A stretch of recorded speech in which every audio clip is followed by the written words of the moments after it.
I knew that. It's up on the board. Well, it's a millimeter high, so. So we have an agenda posted on the screen. If there are no changes, what's the pleasure of the board? So moved, Madam Chair. Second. So I have a motion, a second to approve the agenda. All in favor, please say aye. Aye. Aye. Any opposed? So the agenda is passed. Thank you. Really, the purpose of us being together today is for you all as our county commission to have the opportunity to look at the work that we did in March, to review that work, and to begin prioritizing the objectives and the strategies of our county strategic plan. And what you're going to find in the folders that I've given you is a document that is our complete strategic plan, erring in the direction of more. So you will find that under some of the objectives and strategies, there is a lot of detail that is much more down in the weeds than you all will care to prioritize today. But in the effort of transparency and being well informed, I provided you with most of what we have, both from the March days and from my work with departments. And we'll look at these in a few minutes. But what I mostly want you all to care about this document is that it does not have page numbers on it because it was put together from multiple sources. So if you drop it, don't even bother to reassemble it. I'll just give you another one because that lack of page numbers is a tricky piece. So, and I did think many times about how to number it, but just didn't happen. So our goal is really collaboration today and the opportunity for you all to talk through this plan and to begin to prioritize in ways that we then move to an operational step. So just to give you the big picture, we'll spend 4 hours together prioritizing this plan, and we'll look at that in a second. And then in the months of June and July, I will take your prioritized plan to departments and divisions, and I will ask them to begin to apply their expertise and define the resources that will be required to carry out those tasks. So I not only say, what have we allocated financially, but what are the human staff hours that are going to be required for this? And what is the time that is required for this? And Commissioner Hughes asked me, and I appreciated this very much, what actions will the board need to take to get this done? Those, once we have your prioritized plan today, we will then line out all of those requirements for the document and bring that back to you all in August for another review. And we can talk together at that time about how you want that August presentation. Commissioner Garcia? Yes, Madam Chair, thank you. Can you, I know where you are, but for the general public, can you tell us, introduce yourself? Certainly. Yes. I'm Cindy McKee, and I am the Strategic Planning and Operational Director. Thank you for that. I forget that we have a wider audience than our room. I've included this graphic in your packet simply because you can use all kinds of labels in a strategic plan. And I have now read 100 strategic plans, and they all use the labels a little bit differently. And so I've defined the labels that we are going to use in this plan. And again, you have that document in your packet, but really the tip of that pyramid is our mission and our population goals. It's our purpose. It's why we exist in the county. It's what we do. The objectives and the strategies is where we will spend much of our time today. The objectives being those specific milestones, those big targets that we need to meet in order to accomplish our population goals. So we have a population goal of provide a safe community. How are we going to do that? We're going to meet the objectives that we've outlined here.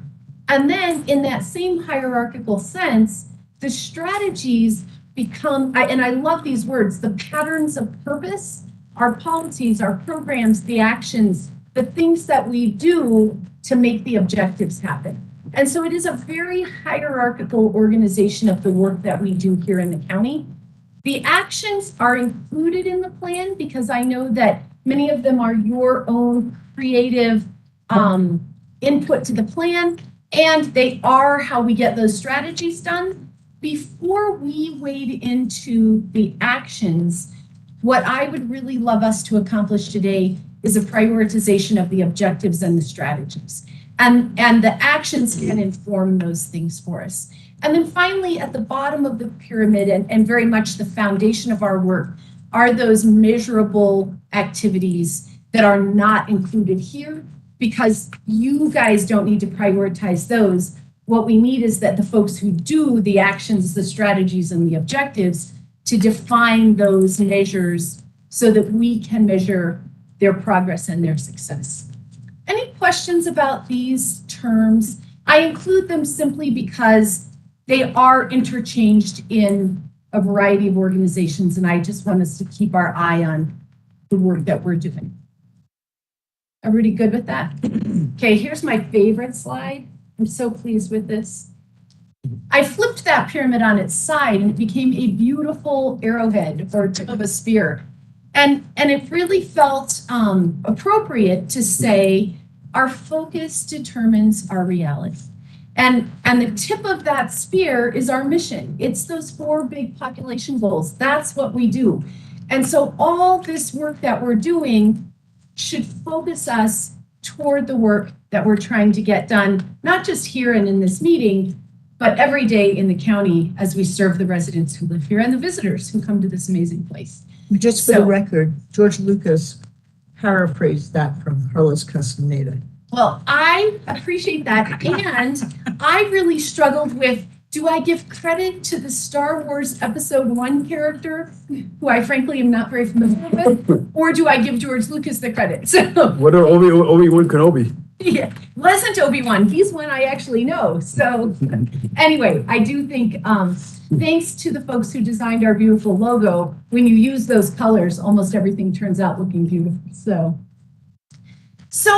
kind of to the nuts and bolts of what we're doing today and in this packet, what I would like to do is, and I'm going to get out of the way and let Deputy Manager, when you are done with your lunch, I'd like you all to be kind of bookended by the manager emeritus, and our deputies to support the conversation that you guys have around these population goals. And I'm asking that you review the language of the population goal. So at the very beginning, do we want to stay with provide a safe community? Very straightforward, very clear. We might just say, yes, we're good with that. But you'll notice that on the sustainability population goal, in March, there was a suggestion that we add the word equitable. I'd like you to talk about that when we get to that place. And there's been some conversation on the 4th population goal around the word proficient. And I will own the fact that I am one of the people having that conversation. Do we love that word proficient and do we want to keep it? Or could it be better than proficient? You can hear the bias in my voice. So I would like you to review the language of the population goal when you come to a consensus around that. And the consensus might be, we're not going to decide today, perfectly fine consensus. Then I would like you to look at the objectives, make sure that you are comfortable with those objectives supporting the population goal, and then begin prioritizing both the objectives and the strategies. So if you take a look at that first, you can take those 2 graphics off. This first page that says objective 1.1, you don't have to get it out now, but what you're going to see is that for each population goal, there's a cover sheet. And that cover sheet is the population goal and then the objectives that support it. And then in gray, there are the strategies that support that objective.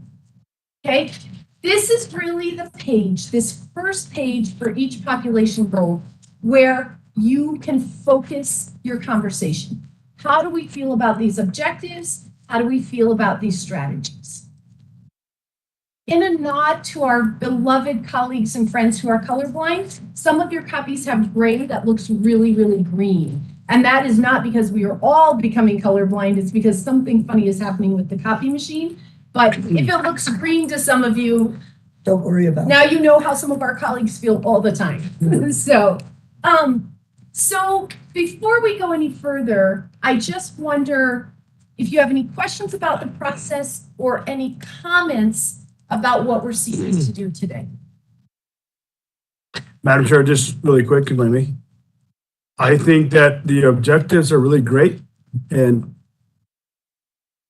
you know, I'm going to be Rudy Garcia because I am Rudy Garcia, and I'm going to speak. I'm going to speak. You're the only one. Exactly, I'm the only Rudy Garcia. But you know what? I think what we're doing as a county as a whole is great, and you know, and we're.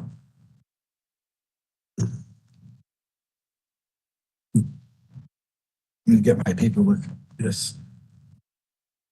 I think the objective 1, 2, 1.1, 1.4 is all about public safety. And I have a little bit of concern, not about public safety, but I think we're doing an excellent job in Santa Fe County out of our previous leadership, Catherine Miller and everybody else, previous administrators, is Santa Fe County is going in the right direction. And sorry, I'm talking like that's because I obviously you don't know what's happening to you. I just I'm going to speak up. I'm going to speak up. But thank you, Madam Chair. Please proceed forward. Any other questions or comments about the process, or does anyone have anything they'd like to add to the goals for today? I guess I have a question. Yes. If people start talking, if there are things that are missing, perceived seem to be missing, can we at least talk about them, or is that sort of thing off the table? That feels very much on the table to me.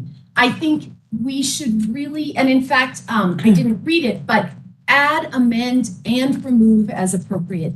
And you Okay. see as we get through this packet, there are some things that are in here that we probably are never going to undertake as a county, but they have come up from that grassroots process in March, or they are still hanging on from long ago. We should be equally empowered in this meeting to remove things and add things. So really, my hope is that at the end of 3 hours and 38 minutes, we really have a 37 document that you all feel like, yes, this is a representation of where we'd like to be going. This is always a work in progress. We are never finished. If we don't get to something that feels important, or you're driving home and you think, one more, of course, we will continue to work on this. But your input will allow us to then reach out to staff for them to make the investment of their expertise on telling us what it's going to take to get this done. And I really see the managers and the deputies as being such amazing resources to answer questions that come up as you all work through these population groups. Okay, go ahead. Madam Chair, thank you. The objectives, I understand the objectives, and local government is where we are with the people. And you know, local government is where we are with the individual the people. So under the structure and in regards to the time frame, how does that work and when do we get the time frame done? Because we can have this plan all day long on the road, but what are the time frames for public safety and all this other stuff that I'm going through? Well, you don't have to answer right now, but I'm interested in that Yep. stuff as into, I need to know a time frame. for all this That will stuff. be absolutely a part of what staff gives us as we build this plan out. To the extent that it can be determined. The other thing I wanted to bring up that maybe you could speak to, something I've talked to you about, and I bet other people have thought, we're going to go through this in a linear process. So we're going through all 4 population goals and the objectives that are in each goal. And the first order is to talk about priorities within a goal. You think, I wonder if there'll be time at the end or a subsequent process or whatever to then think across goals what the priorities are, because, you know, one of the things that people find difficult, setting priorities is what people find difficult. I just read a whole meta study about all the climate change action plans that are done at the local level. And the biggest problem with actually implementing something is that a majority of them don't set priorities because everything Yes. seems important and it's, you know, it's sort of anti-political to say, well, this is more important, this is more practical. And so because there are multiple trade-offs between, you know, things that are aspirational and things that are practical and what, you know, what you kind of have to do.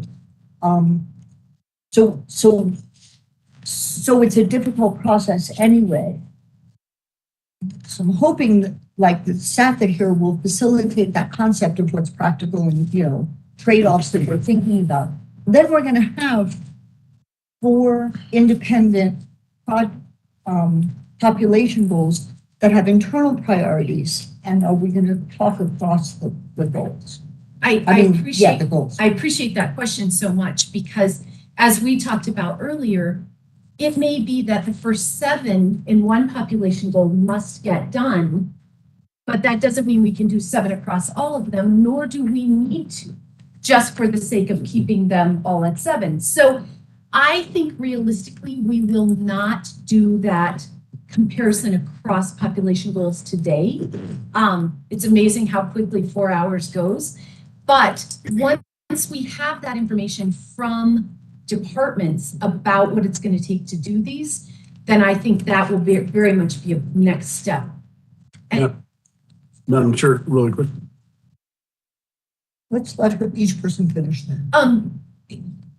I was interested in what Catherine wanted. Well, I was going to add to what Cindy was talking about, because we have discussed this before. Some places in the departments, they've done a really good job at having strategic plans within each one of their divisions. So let's take community services. We have a behavioral health plan. We have a teen behavioral health plan. We have a health action plan. We've done strategic plans within each one of those that have driven what programs we created within community service, which has informed up this strategic plan as well as down the strategic plan. And that one's pretty well fleshed out because we took the time and the resources to develop those professional strategic plans in each one of those areas. And you'll notice the difference Yes. when you get to that healthier community. And I think, and Cindy and I talk about this, is that this is the big overarching picture of the county, but you really have to get into those departments Yes. and make plans that they can look at day to day in order to do exactly what you're talking about. And I had even said to Cindy a while back, those would be the things to kind of throughout the year make sure are coming to the BCC so you can see here's the boots on the ground of what's happening to carry out those objectives. And vote on whether you have the programs or those other strategic plans. And, Chair, it kind of goes to the, even like with the fire department, they did a strategic plan, but they didn't bring it back to the board. And so I don't really feel that that plan is necessarily what the board wanted as the direction for the fire department. Yeah, it was never brought, yeah. That's a good point. And actually, that is probably that intersection or that's between this overarching plan and each department plan. The department looks at this plan to get that, the overarching direction. And then we get to see it, to get to see whether we have any disagreements between the way they implement it on a more specific level, right? So, yes, Commissioner Hanson. Madam Chair. So after being a commissioner for 5.5 years, I think that it is really important that we take into account what staff has the ability to do. There's a lot more I probably would like to see done. Sorry for the noise. But always, I feel like there's a limit to what staff can really do to some extent. And so I think we have to be mindful of that also. Yes, I appreciate you saying that. Thank you. Madam Chair? Sorry. Yes, Madam Chair. I'm gonna be Rudy, because I'm Rudy, and I'm not gonna be upfront, because you know what, and a lot of this stuff here is actually public safety, which is fine. And I'm okay with public safety, obviously, we all need public safety. One of the things I want to see in this plan is how do we work with the schools? How to work with the city? How to work with the state? Because they're doing that, what do you mean? I'm being upfront, Commissioner, Madam Chair, because that's what, I've worked for this county for 30 years of my life, and I've worked in this ship, and I'm gonna tell you right now, it's all public safety. Greg has a hard job, because, you know, I wanna know how we're working in the schools. Where's that in the plan? You don't have to answer right now. I just wanna work with everybody in the different communities, because we all live in this community together. And so that's one of the things I'm gonna ask, because, Well, my only hold on, I'm not done. response. I'm to not that, done yet. Rudy, I'm not done yet. And so I'm not, joint powers together with the city of Santa Fe. We've been talking about this CAD, JS technology. We've been talking about this for years, and we're still talking about it. I just want to know, I'm going to ask the hard questions, because why? Like the commissioner said here, because you're Rudy Garcia. Exactly. And I'm going to ask the hard questions, because I'm not going to back down anymore. And I'm going to do what I need to do. And I want to know how we're going to work that. I don't want a plan. I want time frames. Sorry. Commissioner Hughes. Well, I think following up what Commissioner Garcia is talking about a little bit is I'm wondering if we should pay most attention to ranking the things where we need to make a policy decision to make something move forward. I mean, some things on here I think are probably very high priority, but we don't need to do anything because it's already happening. Whereas other things, like perhaps, you know, something where we have to work with the city is something we want to prioritize for us to work on. I mean, just as an example. Sure. May I? Yes, please. Oh, go ahead. I think there's always a balance between representing what we must be doing and new things or big projects.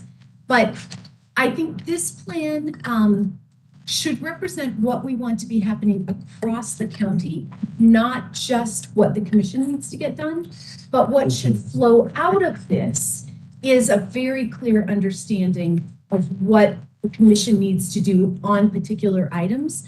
So, and we had that conversation about coming up with something like, where does the commission need to act to keep things moving forward? That should be identified as we prioritize and have staff inform us of what's it going to take to accomplish these things. So I would ask, and I'm certainly open to a different interpretation, but I would ask that as you prioritize based on the values and the direction that we want to see the county move, so that we are not prioritizing your tasks or your workflow. We are prioritizing what is the most important priority in public safety as we allocate our resources. And then what should flow out of that is an understanding of where does the commission need to act. So that's my interpretation. Well, not only do I strongly agree with that, and I thought that was a really important thing to put out. The other thing is this does not represent only like new initiatives, things we're adding to what we're already doing. This represents a rejiggering of everything the county does. There should be something in here that covers all of our responsibilities. What we're tasked with doing is saying, yeah, there's nothing fundamentally, just assuming there's nothing fundamentally wrong with what we've been doing, but under the current circumstances, we need to either stay this course or make this kind of tweak or this kind of addition or this kind of subtraction. If there are things that have really fallen by the wayside, they've been completed, that's not really. So if there is no assumption that what we've been doing and what's been is in any way wrong or poorly directed. We've had fabulous staff that has directed us, but it's the opportunity to give a renewed direction to things, if that makes sense to you. Commissioner Hanson. So, Yes, so one of the things, Commissioner Garcia, you were not here when we did the strategic planning for those 2 days. So a lot of things that are on this plan are things that came out from staff in each of the meetings that we had throughout the county. And it is not only on public safety, it is on, promoting a sustainable community as you go through this. I mean, there's a lot of things in here that, that we need to look at. And, as far as working with the city and the schools and the state, we can't negotiate with ourselves. that's not good. That is not good. We don't want to negotiate with ourselves. I might be using Catherine or Greg's words, but at the same time, that's not what this is about at the moment. This is about what we as a staff internally and together are going to work on, and that is certainly a goal. My desire since I got elected was to have a better working relationship with the city. I work on it every day. I figured out how to do my own way of working with them. I work with, staff at the city so I can get things done because policymakers are not available. So we have something here that we have created and worked on really hard for 2 days. And I think that we need to focus on what is in this plan right here. And so that's what I have to say. So, Madam Chair, we've been working for 2 days on this. We've worked for years on this plan. And it's a plan that we've worked on forever. I just, I'm going to be, like the commissioner said, you're going to be Rudy, huh? Yes, I'm going to be Rudy because We get to the point. yeah, my point is what's the time frame and where do we get stuff done? So what the explanation was that first of all, if there are complaints That's about my the point. timeliness of things getting done, that's a completely separate thing. That's not strategic planning, that's implementation. And we get to weigh in on that all the time. And the explanation at the beginning was that with these priorities set, this then goes back to the departments, and part of their more specific structuring of their Okay, I get it. components of this.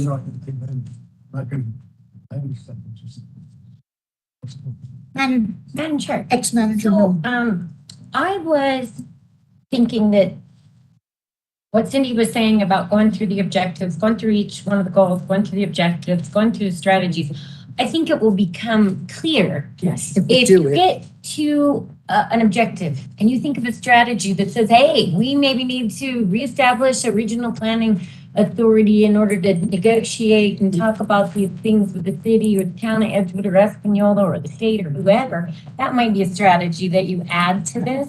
But I think, and to Commissioner Garcia's point, I think Commissioner Garcia, what Cindy was trying to say too is once you give those strategies, it's going to go back to staff to say, how much time will it take for us to do that? Therefore, give you a time frame Yes. and give you a point. That's what I was trying We've to been get talking to. about it for 20 years. But Well, I think, but you have to get through this part. the objectives and the strategies in order to, because we may go, we may say, I was looking at a few thinking, I don't know, maybe those aren't the right ones. And I agree with you though, we do need to have documented everything that we have to do on a regular basis. I was talking to Cindy about having visited another county and they budgeted out their IT people by the hour. In their strategic plan? Yes, they did. So IT initiatives, for instance, they said, okay, we got 10 employees, that's 20,800 hours, but then you got leave and all that, so take off 10% of that. We got 19,000 hours. Here's what it takes to support the organization's just basic IT functions. So there goes the other 10,000 hours. And now we want to implement an ERP project. Well, there's the other 9,000 hours. So don't add anything else or know that it's not going to get done until this is done. Well, if we're going to that level of detail, we're going to need ice cream and chocolate. That's We're not going what to I just told her. we're not gonna do that today, but Cindy and Yes. I had talked about. Yes. We do have to look at these things from that perspective. Because Yes. you only have, and Greg and I have talked about, you only have so many man hours. That's right. And so we Reality have to bites. actually Yes. how many man hours does it take to do our basic statutory functions? And then those things that we do in addition to that, and then those things that we'd like to do. Yeah. And, how does that fit? So I think it's hard to get to what you're asking for today because we're not there. We have to clean this up a little bit. So can you start walking us through Yes. this you. first page? Yes, I guess- absolutely. I think we'll feel a lot better when we're. Yes, on a I roll. think once you start doing something, it just becomes clearer. This conversation really was a perfect segue into this last slide, which is to say the things that we can look forward to is that we are beginning the procurement process of moving this into a plan management software where not only you all, but other departments will be able to look at it more clearly and see those connections between operational and tactical plans within departments and divisions. So exactly what Catherine spoke about, we will begin to work with every department facilitating that planning process. If you go to the first page of the plan, so taking off the two beautiful graphics, and you can put those wherever you like. Yes, thank you, but I really love the arrow. Whoops, I just did something. She just dropped all her pages. Don't Deleted the drop whole your file. pages, right? Okay, let's stop sharing. And actually, we don't need to share anymore because you've got this in front of you.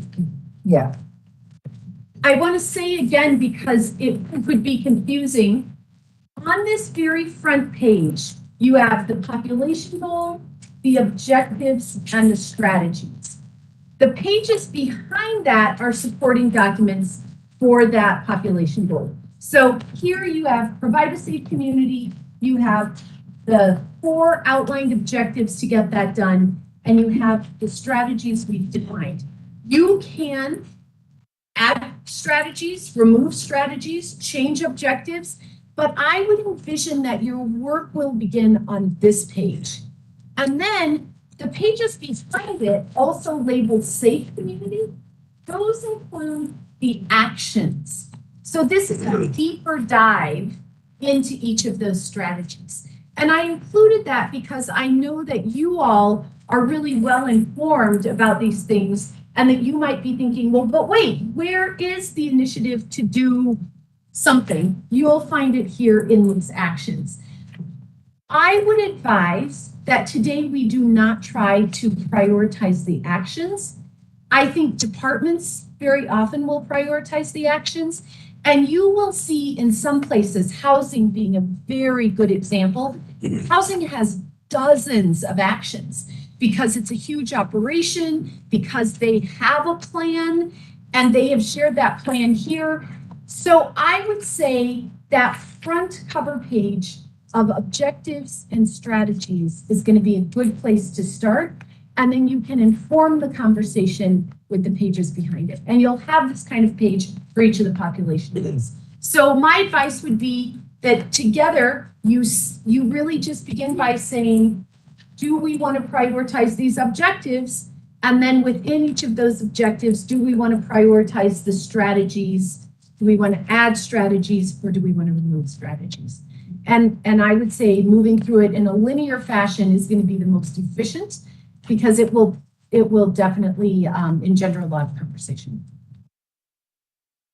Thank you, Madam Chair. So in regards to the different strategies, so you have La Puebla, you have Glorieta, you have La Cienega, you have Cerrillos. So how do we break down this great plan to work it out for different communities? Or Fria, for example. So how do we break down, because the community in Edgewood is different than Glorieta and it's different in La Puebla. So how do we, this is a great plan. Don't get me wrong. I'm happy with it. But how do we start breaking it down as into what's going to happen in that community? I don't know. Madam Chair? Yes, go ahead. I think if you begin to move through it, you'll see where those opportunities arise. As Catherine pointed out, I think when you see some of these strategies, there will be the opportunity to add and work with a particular community or collaborate with a different municipality. So I would say this will become clear as we begin to move through it. Thank you, Madam Chair. So, yesterday my uncle build 75 bills of hay. You know, I guess we help them out. Me and my nephew.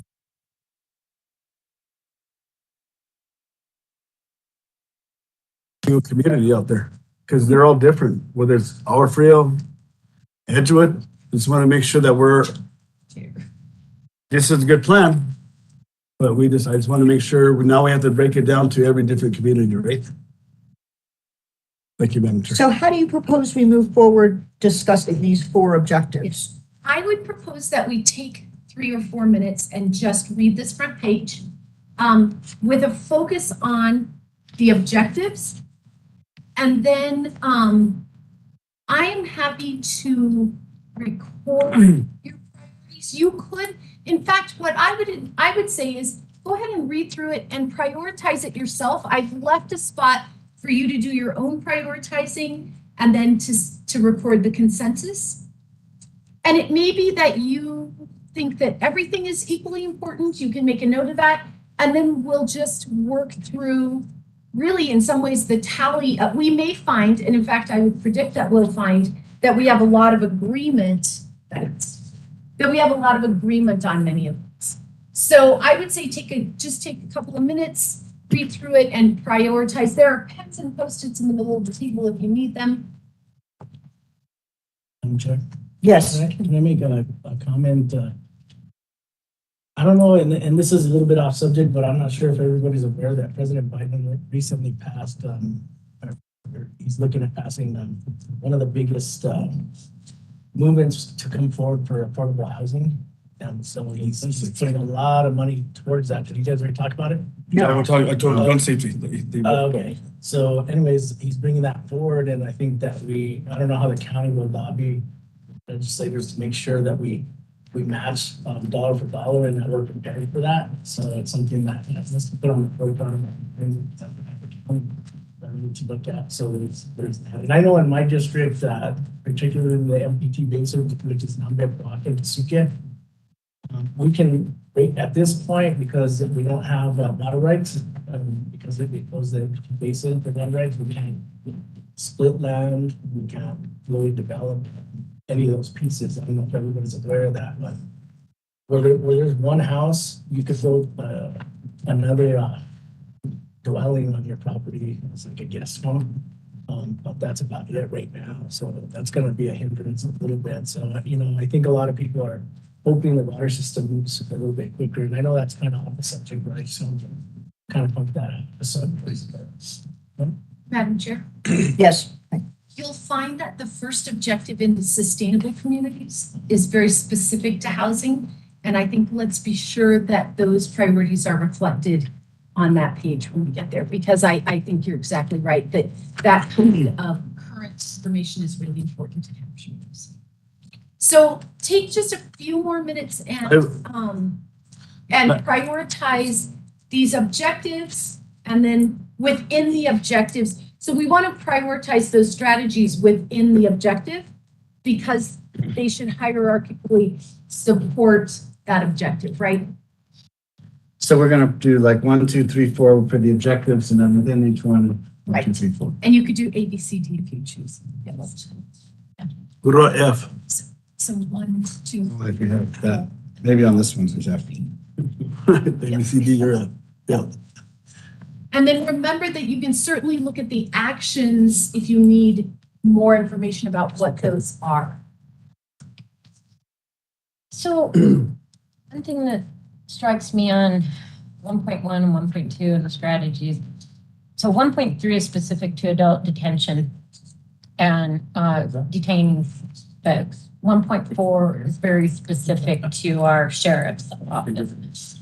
But 1.1 and 1.2 are kind of blurred between RECC and fire and Office of Emergency Management. And I'm just wondering, maybe there shouldn't be an objective relative to the fire department with strategies underneath that focus on what the fire department needs to do.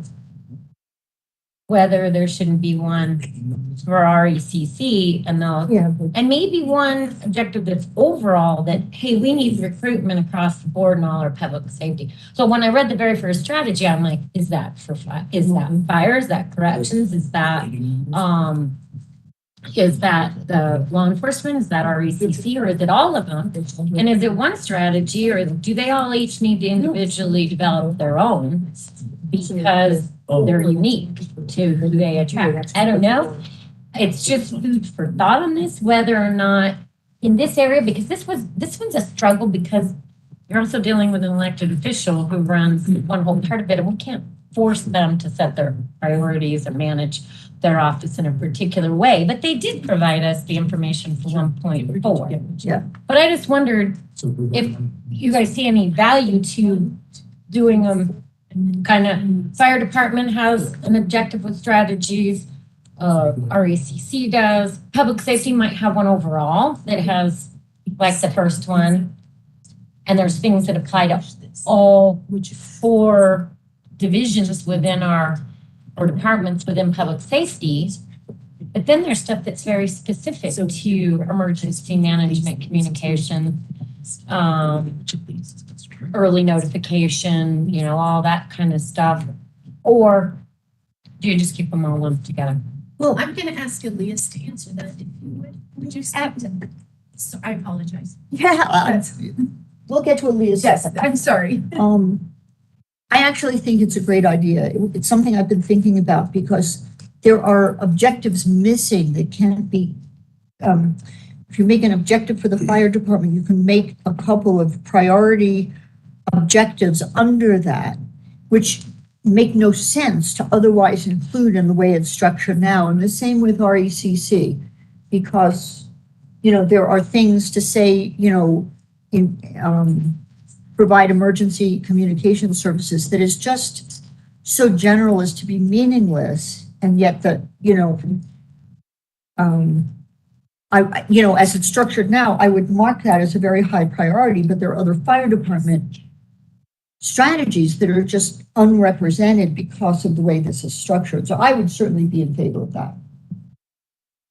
Sorry. So don't say no. Exactly. Go ahead. Well, where do we just go with this? But I'm having just looking at that, I'm like, well, is it dispatched that we need to retain, recruit and retain the most? Is it Right, all of that? exactly. And do they need separate strategies? So I hit the very first one and wondered that. Madam Chair. It's interesting, the first 3, all I put is HR. To me, my perspective is more of an HR function. The HR function needs to disseminate throughout the organization on what is the recruitment and retention strategies depending on each department's needs, and created a plan that's more systemic throughout the organization. So that way it's more of how does the organization as a whole support one? Now, be very clear, even though that recruitment is an HR function and retainment can be an HR function, but the retention piece is a dual partnership between HR and the lead person of each department. So it's not just an HR and it's not just the director of that department. It's in conjunction of the two when it comes to retention practices. So yes, I agree. The fire department, I can say that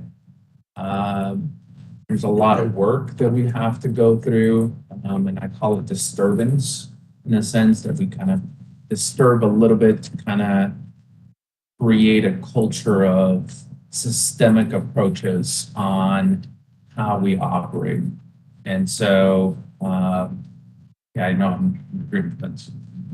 Okay, well, until you added that maybe it's a dual function, my response was going to be, I couldn't disagree with you more. Because what's needed, HR has to be part of it. HR doesn't know anything about what's needed in ROCC and never will. And HR knows nothing about what's needed in recruitment and retention. And frankly, In the fire department, there are two different recruitment and retention issues, because you have volunteers and you have paid staff. And this is just, I just see this, I mean, frankly, I would say it in the reverse. To address recruitment and retention, they need support of HR. You put HR in charge of this, it's the tail wagging the dog. And I just see that as a really poor choice.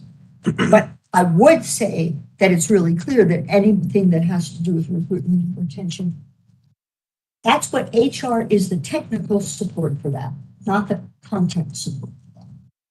But it also doesn't address the issue of like rearranging some of these, which I think is a good idea, because there's not one word about volunteers in here. There's not one word about like what to do with paid staff in fire department. Commissioner Hanson and then Commissioner Garcia. I thought it was first. So, My apologies. Just kidding. one thing when we're talking about HR that I have realized after being put in charge of the Northern Rio Grande National Heritage Area, and now having hire a new liaison and other things, is job description. You know, like, I find that is a very serious part of retention and recruitment.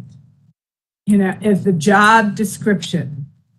And because reading what the description for the liaison has been was wholly inadequate to me for what my needs were. And at the same time, it was part of it, but also trying to hire a new executive director at the Northern Rio Grande. Having that job description has been really serious. And in order to find the right person, you need the right words and information. So when we talk about development, recruitment, and retention, I think job description has to be part of that. It can't be, constituent liaison for District 5, or, it can't, that's not an adequate description. And HR should be able to help with that. Commissioner Garcia. I just want to bring up, this is actually a policy document as we're talking about, and I see it as a policy document. I understand it. Obviously, I've worked for the county for 30 years of my life. I grew up on this ship, and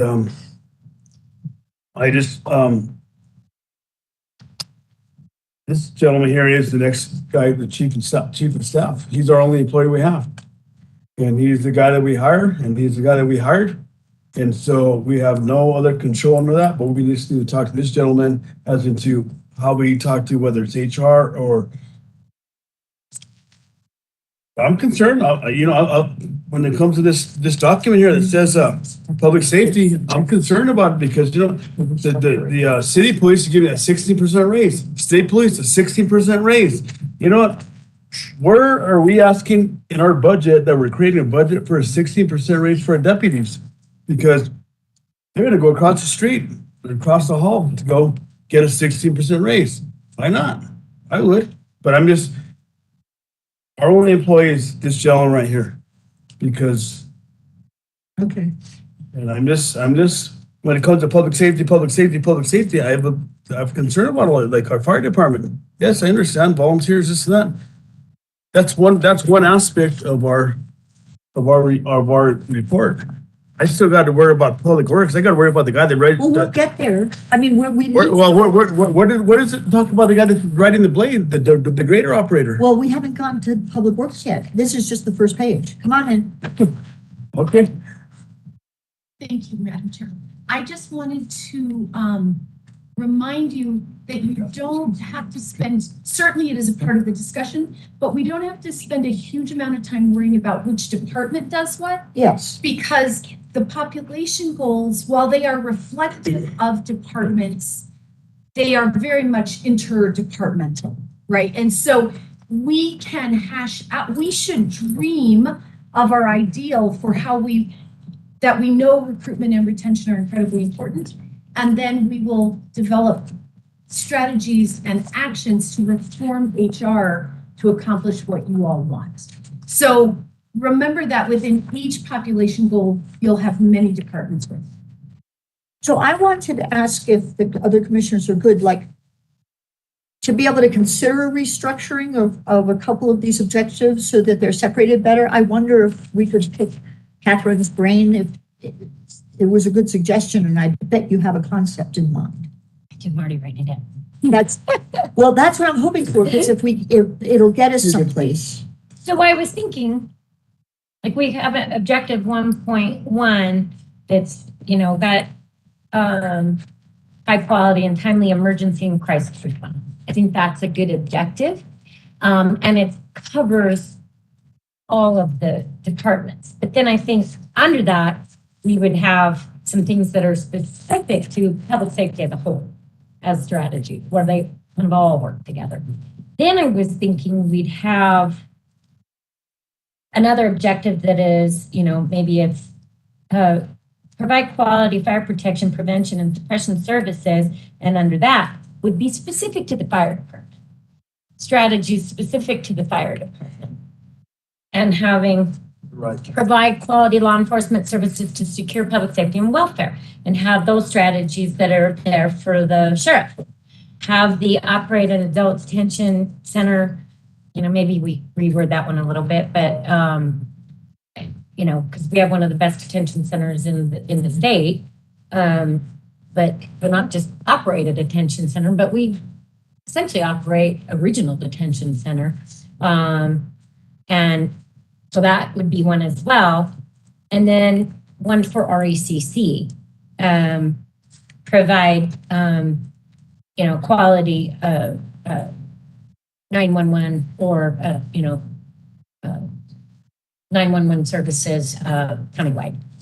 And then have the ones, and under each one of those, so then if you said, like we were talking about, separate fire, because I agree with you, Madam Chair, then you'd have create a dynamic recruitment and retention plan for volunteers and career EMTs and firefighters, something like that. And then those other things that are specific to the fire department and their equipment and their fleet management and their emergency response, ISO ratings, improve ISO ratings countywide by addressing noted deficiencies in a district, whatever it is, but those are specific to the fire department. And I don't really have that here. Yep. And so I'm thinking that would be a much easier way to tackle what's priority for each of those divisions. That would also allow us to link those divisions' operations plan directly to the strategic. Right, Yeah. otherwise you have to go picking through. Right, exactly. Across. Right. Yep. And I think that would make this particular goal read much better too. And be much easier to go, okay, that's across all public safety, but that's specific to the fire department, because improving ISO ratings is going to be specific to the fire department, not detention center and not. I would like to see it go in that direction unless anybody objects, but then we still have to talk about priorities, and to be honest, I think I see the priorities for these objectives going in two groups. Fire, RECC, and the Office of Emergency Management, which, there's a strategy here, expand the office. I would expand it, and frankly, this is not going to go over well with most people in the room. I would reconsider bringing it out under the out from under the fire department back into the county manager's office, because emergencies nationwide are getting bigger and bigger and bigger, and that's actually where it belongs strategically. And I know why people object to it, and I think on a strategic level that's really important. But I see that those first three objectives, the overall, the fire and RECC and emergency as the critical ones. Frankly, I see detention and police as kind of, the police enforcement is important, but more pro forma. Thank you, Madam Chair. And I know this is a plan and you have a hard job because you're bringing out this plan to us, as you both do.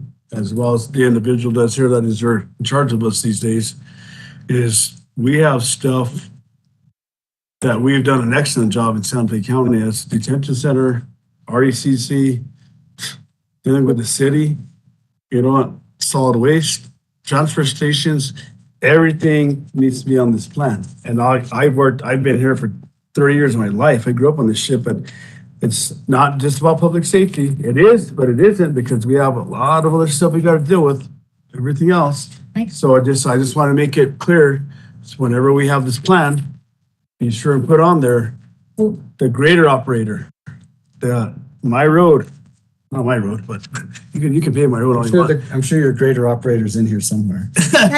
But I'm just saying, we have, Santa Fe County does an excellent job, and we've done an excellent job in the last 5 to 7, 10 years. I'll tell you that right now. I'm just saying, it's just, we're focused right now on public safety. I get it. But hold on, Commissioner, I have the floor. And so I just want to make sure that everything on this plan here is included on here. And whether it's my county road or So not. I keep trying to say this, and I really respect what you're saying. I get it. But if we don't get to talk about public safety, we're not going to get to the next page, which is whatever the second one is, sustainable communities, and the third one, which is. Sewer lines, Madam Chair, I get it. Let's move on then. Let's go to this. We already got public safety. We all agree public safety We is important. haven't, because of the very general comments, we haven't actually done the job on public safety. We have to talk about it. Okay, what do you Commissioner want? Hanson. So under 1.1, I agree that development, recruitment, retention for public safety is across the board. It goes to everywhere. But then strategy, provide fire prevention, prevention and suppression services. One of the things that I have looked into and I recognize is that fire is about soil temperature also. And soil temperature isn't mentioned here. And that has a lot to do with climate change. And so this fire prevention, protection, and suppression also has to do with climate change and with not just our fire department, but how we look at the landscape and how we work with that. So I think that we're right in the matter of talking about these things across Sorry, Commissioner. many different areas, because when we get down to 1.2, I look at that and strategy to conduct and study and determine feasibility requirements to establish a shooting range in District 2 and 3. I'm like, well, That's not really a strategy, that's an action. that's exactly. And So we don't it's- need a study. and we don't need a study. It's already happening. Yeah. Well, that's a good point. And maybe we should think about where that belongs and have a Right. strategy that's a little more comprehensive. Right, because BLM is already has written the strategy and is working with the feds to figure out how to make this happen. So there's things like that I wanted to address, and then, like Catherine said, the adult detention center is already in, really good shape. We can always enhance security. There's no doubt about that. We can always conduct a comprehensive review, but then that's also that's something I would want the warden to be involved in and think about how that's going to happen. And then, we have been working on with reentry, and that's been happening through the Community Service and Connect program. And so, there's areas where we've already been working on the navigators and all of the things that we have. And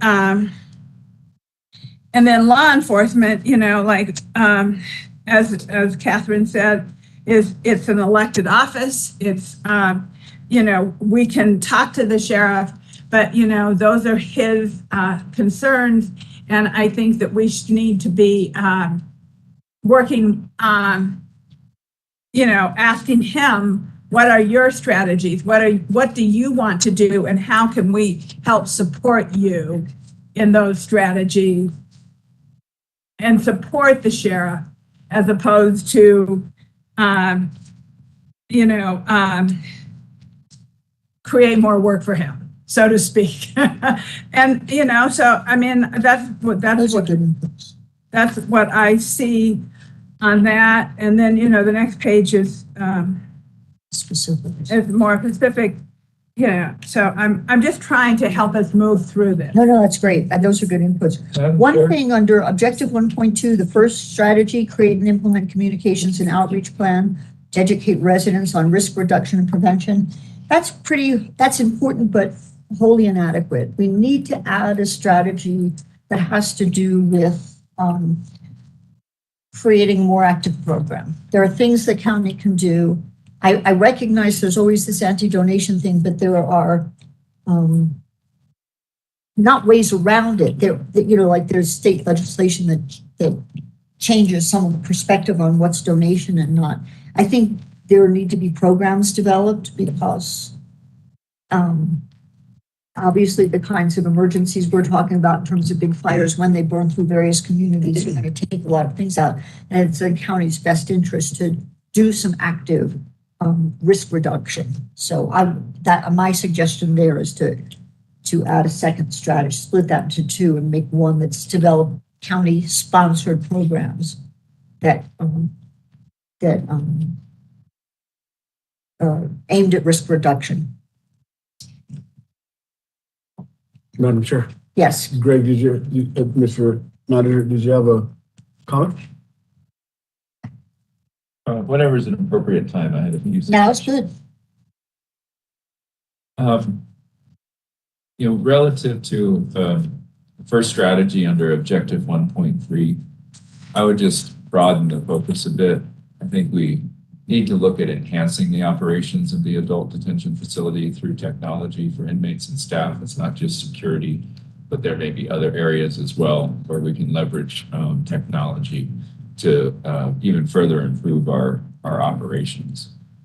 I think further under a strategy relative to adult detention facility, as costs continue to increase for adult detention facilities and the standards continue to increase, as well as the expectations in medical withdrawal protocols, what have you, I anticipate you're going to see, similar to what we saw with youth detention facilities, they're going to start to regionalize and consolidate because you need scale in order to provide those services on a cost-effective basis.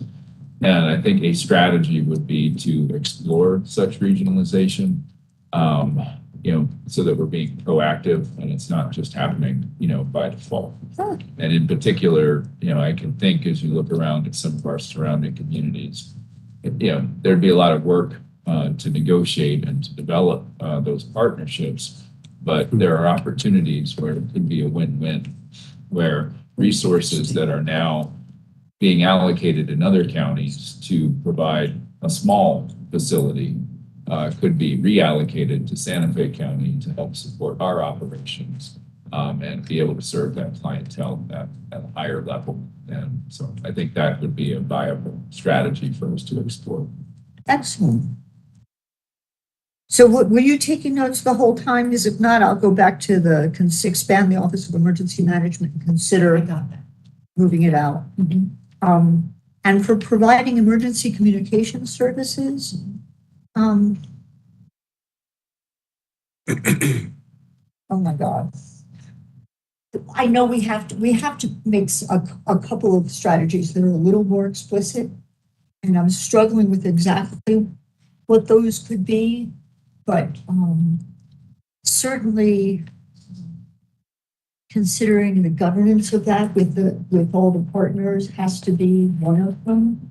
Or maybe truly that's under the next page, the actions, not the strategies, but I believe it is, Madam Chair, under one of the specific action items. so I don't need to worry about that. Renegotiate the JP. Okay. But I do believe if we rewrite this appropriately, that would become strategy rather than an action under the objective of the RECC, and that makes good sense. And Right. so we do have that here to review and revise the joint powers agreement with the city. And probably, so that probably then also, would be the same response for the concept of like restructuring the jobs themselves so that they are more manageable by a broader cross-section of capable people, of interested people. I mean, right now, it self-selects for nobody wanting the job, Interesting. if you know what I mean. And the way I'd phrase that, Madam Chair, and I agree with you, is to evaluate and modify staffing needs and schedules to attract diverse applicants. That's why he gets paid the big I'll look bucks. forward to you sharing your notes with me. And I'd like to recognize that Deputy County Manager Bernardino is already working in that regard with our ECC and with our ECC staff to Fabulous. try and see what headway we can make there, because you are correct that we do have a limited pool due to a variety of constraints. Right, Not but it just wasn't only just my the 12 observation. We've all been hours. talking about this, and I just was wondering how to capture it to make sure it has enough emphasis. So, Commissioner Roybal, Commissioner Hughes, on Oh. this page, what kinds of thinking? Yeah, I mean, actually, I think one of the most important things on this page is the comprehensive review and policies and procedures at the jail. Simply because we just paid out a lot of money for lawsuits there, and maybe that wasn't related exactly to our policies and procedures, but that's what was criticized. And so I think looking at how we provide medically assisted detox and other procedures, I think, especially if we're going to regionalize our detention center, I think we need to be, totally up to date on everything. And I think that's worth making a priority. Commissioner Hughes, we started a process with the leadership at corrections about a month ago about revising and understanding our policies. We have over 200. There's some overlapping, some of the language doesn't really apply to us. And so we already started that process. And so I know that the corrections team and myself are on board, and it is a priority. And we're meeting on a bi-weekly basis for 3 hours to literally just go into each policy and redlining and having a better understanding of how we want to redesign and reimagine these policies and procedures. Well, that's good. Because I do think that needs to happen. Commissioner Roybal, do you have other things that you need? That's it for now. Thank you, Madam Chair. I think one of the things that we're having a little bit of issues getting through all of everything we need to today is, I don't know that we should go individual rankings. I think we should just decide because everybody's giving their individual input anyways. And so if we go through individual ranking, then we go back, we should just decide as a board how we want to proceed, because we all have pretty much a similar vision of how we want to proceed and how we want to serve our constituents. So I would move that we go ahead and just decide as a board how we want. You mean like through the discussions of the way we've been having? Yeah, because I I don't think want to that's go the back. way it's going. Yes, Yeah, I don't want to go back through and grade and then No. another discussion. Let's just. absolutely. Yeah, I think- I think you're right. I think you're capturing what's actually happening. Yes. I think that some folks need that individual ranking as a jumping off point. Yeah, not as. But as we develop a flow, it's certainly not data that we're going to collect, so. So do you think you have enough input, including regarding the way to restructure to separate out fire and Yep. work? And let me just summarize some action items for you, if You that's can okay. do that? Well, let me look at these notes. What I heard is that we're going to separate out the functions in public safety and think about fire, RECC, an Office of Emergency Management, a detention center, and then the work that the sheriff's office does, each has their own objective, and then build those out based on both the action items and the strategies we have. We're also going to have an overarching objective that looks at the outreach that we do, the human resource issues that we're facing. We're going to make a note or add a strategy to explore regionalization and partnership. We're going to split out risk reduction and prevention so that each get the attention that they deserve. And we're going to have a strategy about evaluating and modifying job descriptions to attract and retain diverse applicants. Madam Chair, also just to add to that, also working with the city of Santa Fe, because we needed, on the school system as into what we need to do to work with the city, because we run that detention facility, the jail. We actually run the jail. And so we need to work with our neighbors, and that's, so, but you can put that into your plan, because we need to work that as well. Wish I had something to do. Yeah, and and you're going to include some of what Catherine reworded some of what I was saying about having actions for both. Yes, and she's Pay right. and volunteer and whatever. Yeah. Okay. So I'm gonna try to read it up. Yeah. At least get a draft today so you can see that. Just having technical difficulty. So that was just for 1.1. It was for all of them. That was That's for this page. All public safety. That whole, Okay. But we can certainly add any other thoughts you have. Well, we talked about the strategy, we don't need to conduct a study. under objective 1.2, the second strategy needs to be Okay, Yeah, I mean, revised that or is, downgraded. BLM is, and we've spent the last couple of years working on that already. And I mean, I know that's something you might not know, so that's fair. But at the same time, we have we've had a working group. We've worked with BLM, we've worked with the Forest Service, we've worked with all those people on that land at Caja del Rio. They're working right now with headquarters on the feds to put out a NEPA plan for a shooting range. So that's kind of already on the other side of study and determine feasibility. It's already been done. But you could add as a strategy, make sure we're providing safe places for otherwise dangerous outdoor recreation. Right, And because it falls under there. so would this strategy say establish a shooting range in districts 2 and 3? yes, I mean, that would be, But see, it's not us. Right. it's not us, So I no. would say work collaboratively with Game and Fish, BLM, and the other government Other Exactly. It's a plan, right. to develop, That's why I Study mentioned all of those facility. partners, right, because it's not or federal partner, state and federal state and agencies. federal partners, because we've been working with them for the last 2.5, 3 years to develop this. And so, I want to be clear about some of these Objectives. objectives or strategy. Right. So, I feel that we're actually getting into the details of stuff as into, yes, put that on the plan, put it on the plan.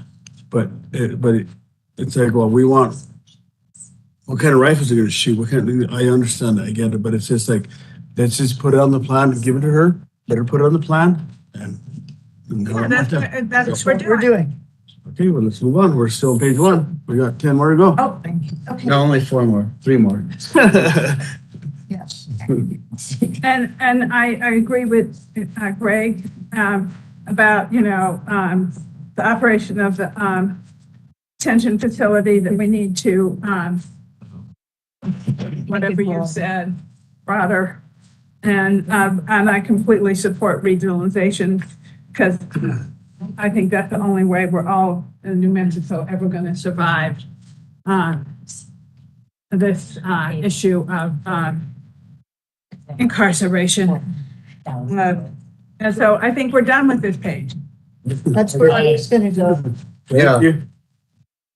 So, you know, we're never aggregating when we see it all type of, we can always, Absolutely, it's always Make a working, it's refinements. always a working document, absolutely. And this is tremendous progress. I mean, this is really a huge step in refining what we've got, so. so the next one's gonna be a challenge, promote a sustainable and equitable community. Before we even look at what's on this page, I I think know you- it's worthy of a discussion about the word equitable, which came out of the meetings in March, and I'll leave that conversation to you all. So what's really interesting is I just spent a week with a joint meeting of 9 aquatic science societies, and this came up there as well. And one of the ways of sort of operationalizing that concept of justice, equity, diversity, inclusion is to actually explicitly include it like in committee structure and committee titles, that kind of thing. So it's not appropriate every place. I'm not sure that it's worth putting in, like, provide a safe and inclusive community, because it becomes, maybe there's another place that belongs. We can't make it, but here it makes perfect sense to me. I agree. Yeah, I think it's good. So, Madam Chair, in my communities, whether it's Cerrillos, Madrid, or Galicia, or La Cienega, I care about getting, I don't know if this is the right appropriation, but I care about getting the water. I went and cleaned the ditch about 4 weeks ago, and now we have water in our ditch, and because we have a spring. So if that's what covers it all, then I'm okay with it. Because in my communities, equity and whatever else, because I have different districts in my area, so I care about the acequia. When my uncle that went and cut the alfalfa 2 days ago, and we had to bale it 2 days ago. Yeah, I care about that, because as long as that covers it, I'm okay with it. No, I think you're exactly right. All right. I think that's where this goes. All right. Is to, not allowing just the rich people to have water, but everybody gets water. Good. Yeah, and All right, no, it's all okay, as long as I covered it. Because Yeah, and while it may seem like we're talking about nonsense, when what really matters is whether your house is going to be burned down, or you're going to, having the words in here is what lets us go, this action it's general. is supported by the strategy, and it lets the thinking be, All right. Thank you. So now that we've agreed, Yes. what can we do next? Wonderful. Objectives. Page 4. So you're just this is our biggest chapter. Yeah, it was like goes on a long way. Yes.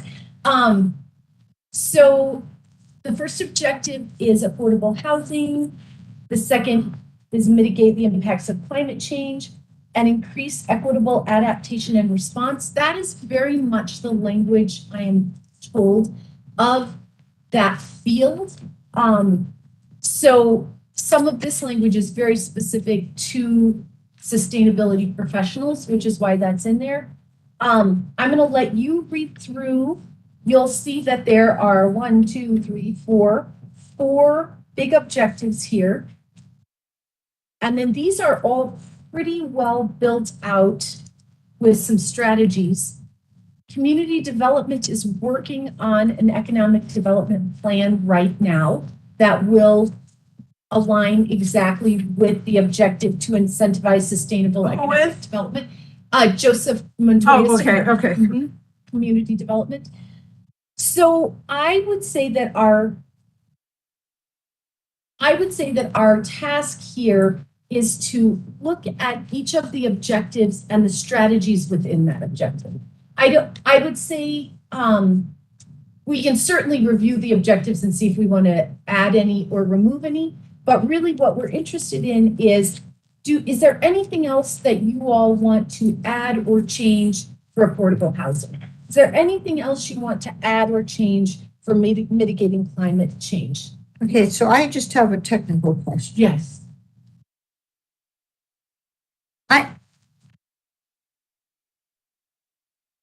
On the third page in, I don't know if everything is in the same order. So the fourth page, there are 3 pages, and then I go back to something that says objective 2.1 again, provide affordable housing. That gives you all their actions. So it's just a more in-depth version of the first I knew set. that. Never mind. That's all right. If I knew you- that. If you were thinking it, we were all wondering about it. So, No, but I do think it's important to have those actions there because you may be thinking, well, wait. I was didn't about we to have say a yes, but I totally got, Yes. Madam Chair. never mind. So, I think the objectives is what we're looking at. We're not gonna get into the details of the aspect. Obviously, we all want affordable housing, whether it's the schools or, home-wise, whether else, but I think affordable housing is what we all want. So we're not gonna get into the meats and stuff right now, so I'm okay with it. Well, okay, so if I heard you right, you're suggesting that we don't worry about prioritization across all the objectives unless we find something missing. That would be the biggest, and then, but then to look at the strategies under each objective and look to see yes. if there's anything missing, doesn't need to be there, and prioritize. And let me give you an example off the top of my head, not out of reality. But you might say, we would like to prioritize new units over repairing new units, or vice versa. We own some affordable housing. We'd like to fix that. And now, I'm not suggesting that we will have to sacrifice one to achieve the other, but as we prioritize, those are the questions. Do we want to improve technology, hardware, and software for increased efficiency? Or do we want to repair and maintain current assets and resources? So just prioritizing within each objective would give us great guidance at the departmental level. Madam Chair. Well, can I was just to start us off, and then I'll get to you guys. I haven't read all of these strategies under affordable housing, but capturing what Commissioner Roybal mentioned at the beginning, if it isn't already here, can we add a strategy that Yes. says something like optimize access to federal support for housing? Absolutely, yes. And then we'll take that to the department and they'll tell us how that would get done. Yeah, exactly. Absolutely. That's exactly. I do not know who raised their hands first. I would like to, I did not raise my hand first, I'm third. There you go. We'll go around. I would like to say that, I think that our housing department is run really well, and they are paying attention to federal money, and they are paying attention to many of these things. So in one way, this is something that I would like Jordan to say, what are the issues that you really see? Like here are the things that came out of our strategic planning. What is your staff capable of doing and bringing forward? Because maybe they believe that repairing the affordable units that we have is the best investment. And then also building more, like we have talked for years and years and years about developing the Galisteo. We finally are doing Camino Jacobo, which is a really important thing, and we can only do so much. We, staff has limited ability. So once we get through Camino Jacobo, maybe, the idea is maybe the next strategy is Galisteo for building Yes. new affordable housing. I'm not sure building new affordable housing is here at all. So, Well, it's affordable housing, it's general, right? Commissioner, this is very much a reflection of the work that Jordan's done as well. I've collapsed that, so I appreciate that. And, Yeah, development. yeah, so I think it is written in a way that is pretty broad and general, develop new assets. Yeah. No, that's Right. good. I also There's nothing thought wrong with that, that. let's see which, I think that also, that developing new assets really responds to what Commissioner Roybal brought to our attention, really being aware of those funding mechanisms. So, but I think we can certainly include those as action items to make sure that that is communicated back to the department. So, I mean, everybody can, wait, I didn't get to you. I'm so sorry. Well, Did I would get just- to you? No, thought you I was said something. second, or I guess I'm last now, but. No, you just said something. No, I just wanted to bring up, as into,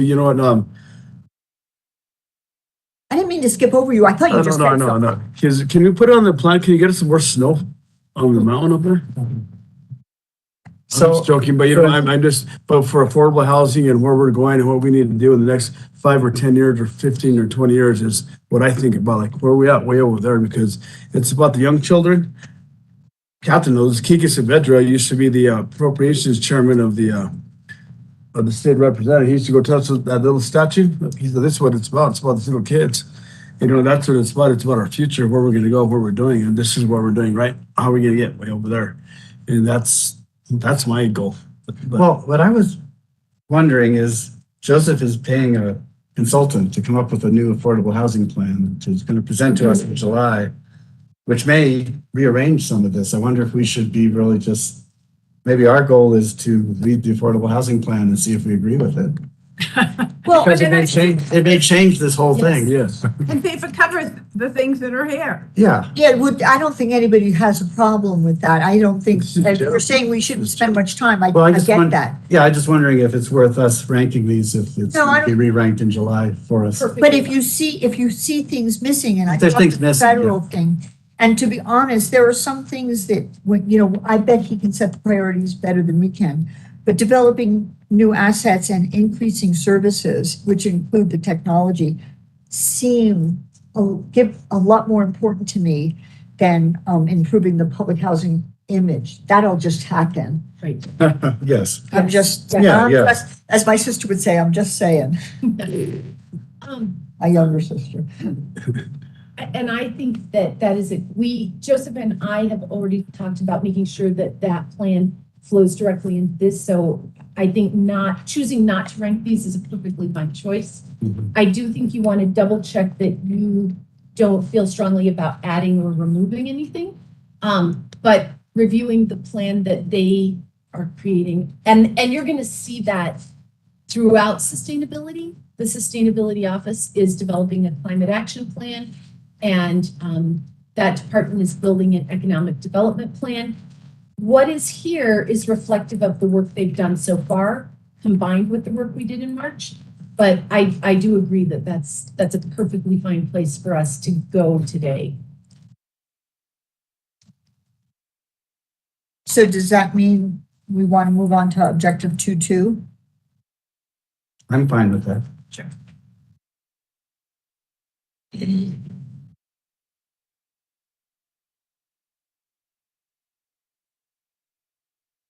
What's 2.2, Madam Chair? 2.2 is climate change and equitable adaptation and response.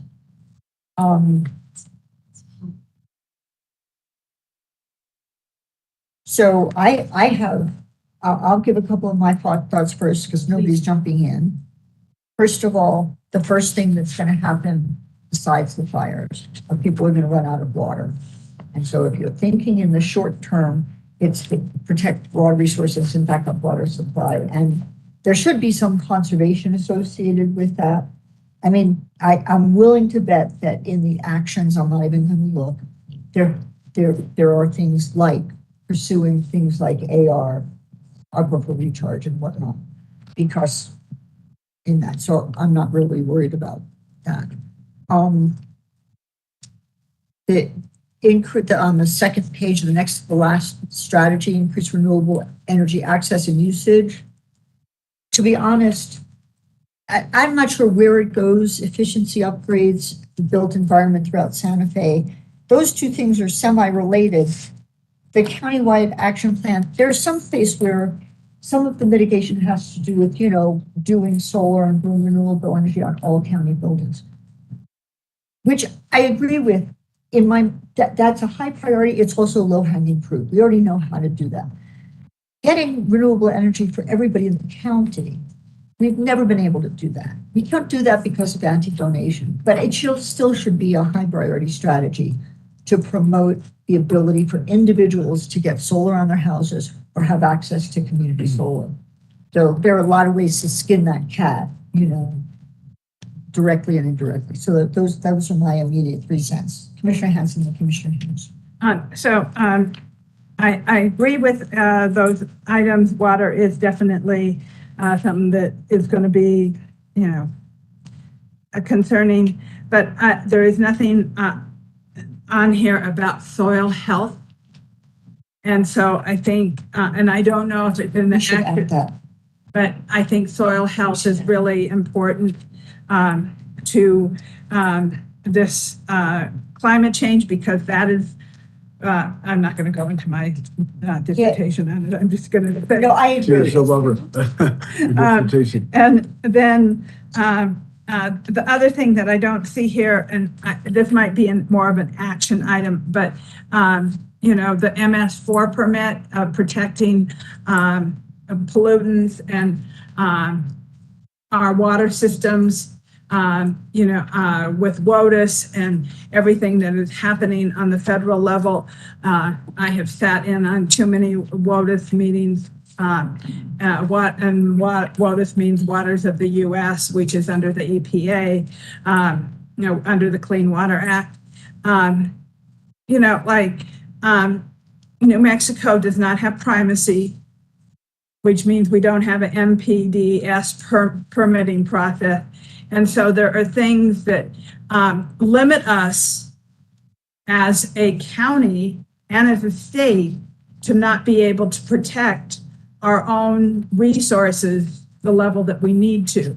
And so to me, working with the state on climate change and water issues to move us forward with these levels of protection is really important.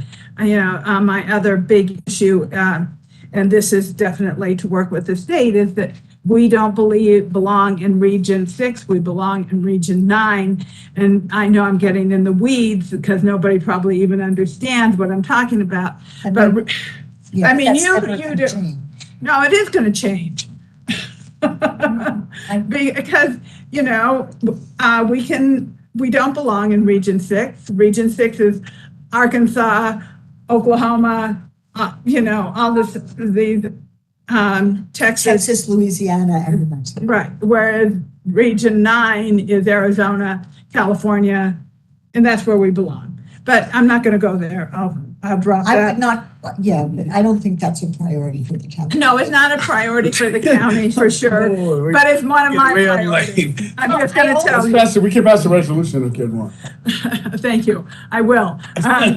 Because, but at the same time, back to WOTUS and those things, but soil health, water health, yeah. And then I don't see anywhere here the plastic bag ban, or maybe it's further down, and also working on a pest management policy to eliminate as many of the pesticides as we possibly can, and to be in harmony or in agreement with the city and their rules of pest management. You know, and so, I mean, those are some of the, just off the top of my head. Thank you, Madam Chair. Hughes. Yeah, I was going to say, I think we need to add in the reduce the use of plastics, since we just passed a resolution on that. And then was there something about pollinators in here? Because that might be where the pesticide use Right. also fits in with that. That's Yeah. why I put pest management after ensure protection and enhancement of. Well, and then there's a group of people who are concerned about the coyotes eating rodenticides, who want us to reduce the use of rodenticides as well. So, you know, poison. Let's just quit poisoning. Good poisoning things. Yeah. In terms of the increased renewable energy access, I just met with a group that's working with the city of Santa Fe and the Coalition of Sustainable Communities to set up, and it's not the right word, they call it a green bank, but it's just a financing mechanism for people to be able to add solar panels to their house or weatherize, and I think we should be involved with that, especially if it's a regional, if we can make it's, you know, no one community can set up the financing mechanism. There's a whole group doing that you guys we've talked about before. And if I'm not mistaken, they're pushing it tremendously at the state level. So putting in like appropriate county support for that participation would be worthwhile, because that may be one of the few mechanisms we're Right. doing. And the Coalition of Sustainable Communities is also in support of that. Right.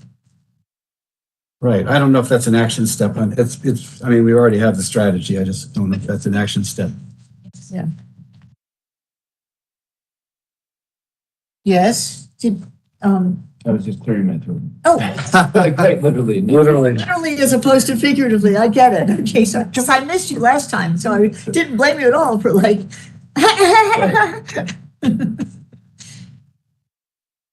Commissioner Lloyd-Paul? No, I would agree with all those comments. I think our waterways, we have to protect, even our and the ways of using, so something we can focus on that as well. So. Madam Chair. Yeah, I just agree, this basic topic on waterways, the state legislature passed a bill that says you can walk up and down the stream all day long and fish all day long, 35, 7, 10 years ago. And, but in regards to water, just, we need to look at our water stuff. The Amount water system that's going on there, or the regional water authority stuff, just put it under topic, water. We go with water, it's important. We don't need, I don't need to get into it generalized, but just water is important to this community. so we can move on to, you're gonna recap. I have one question before I recap. In more than one place in this objective, there is reference to updating or reviewing codes. Are we looking to review those codes? I'd like you all to weigh in on that, so. So one of them is, that you mean like the last one, increased compliance and enforcement of SLDC codes? And then the one that is, Read let's see, another. the third one, update codes to encourage higher density development where water sewer is available. That's already in the SLDC. I don't understand. I put that as a low priority because like, Okay. why the hell is it there? Okay, Madam Chair, I would question that. So the SLDC, whether it affects Commissioner, my district down in the Edgewood area, or in Galisteo, or the Commissioner's district here, or the Our Pierce sewer system, yes, I think we should actually look at updating the codes as into how it moves along, because, we actually, here's your new SDLC code. And is it working or not working? I don't know, but yes, I think that should be a priority. Really? To redo the code? Not Well, to I think- redo it, just to look into it. Well, I think there's some redoing that's going to be proposed to us for the transferable development rights that is part of this. And Go ahead. And one of the things when we first got elected, we were recognizing that we had problems with the SLDC on the driveways, and there was things that needed to be Still. updated. And we fixed that to a large extent, and we updated the codes at that time. And so I think it's always good to look at the code and find out where that might happen. But at the same time, also, when we start seeing this request for variance on a high level, then we know that it's something that we have to address. And, Yes, we need to look you into know, it. Right, it's like a self-defining problem. If there's a Right. problem, it becomes obvious. Yeah, and that's what happened with the driveway. I appreciate that. I wanted to remove that language or make a decision about that language. So I appreciate that. Thank you. And I agree with that. I mean, I feel like, keeping the code, a little document, it's important, but it's kind of it's the pedestrian part of, it's a little bit of the we're gonna do it anyway. Right, yes. It's unwieldy. We could have, and this I think is important to think, this is a place, a good example, that you could have the entire department do nothing but work on that code and never do anything else. So it's one of those. Well, we it's need a to do both trade-off departments. analysis. So I think at this point, do you feel like we could move on? I feel like we should take a break because it looks like people need Everybody's a break. taking a break. And we're kind of at a stopping point for Are you this thing. So- suggesting we respond to reality? Yes, or just to the fact that people are walking away. Yeah, well, that's So- like it. Yes. Empirical. Okay, 5 minute, Thank you. 7.5 minute breaks. So Thank you. Break. Thank you. I kept thinking, we can take this part. Why don't you put it The rest of us. Put it in the refrigerator. Madam Chair, I just want to let you know, Letting it sit here on the front. Madam Chair, I need to step away. I got to. Yeah. But we're taking a No, no, break. I'm not. What, say what you- At the same time, really take care of me all the way around. I couldn't do it in the spreadsheet because every time I go to the shoot me over to me and it's just because it's all linked and everything. And I was like, I'm just gonna that. That's okay. And I'll take it. Okay. There. My brain I is think I- there. Yeah, I recognize I said that, and I was, I'm not thinking, but I'll let you, when I think it out. Yeah. Unless it's 3 a.m. now, but Actually.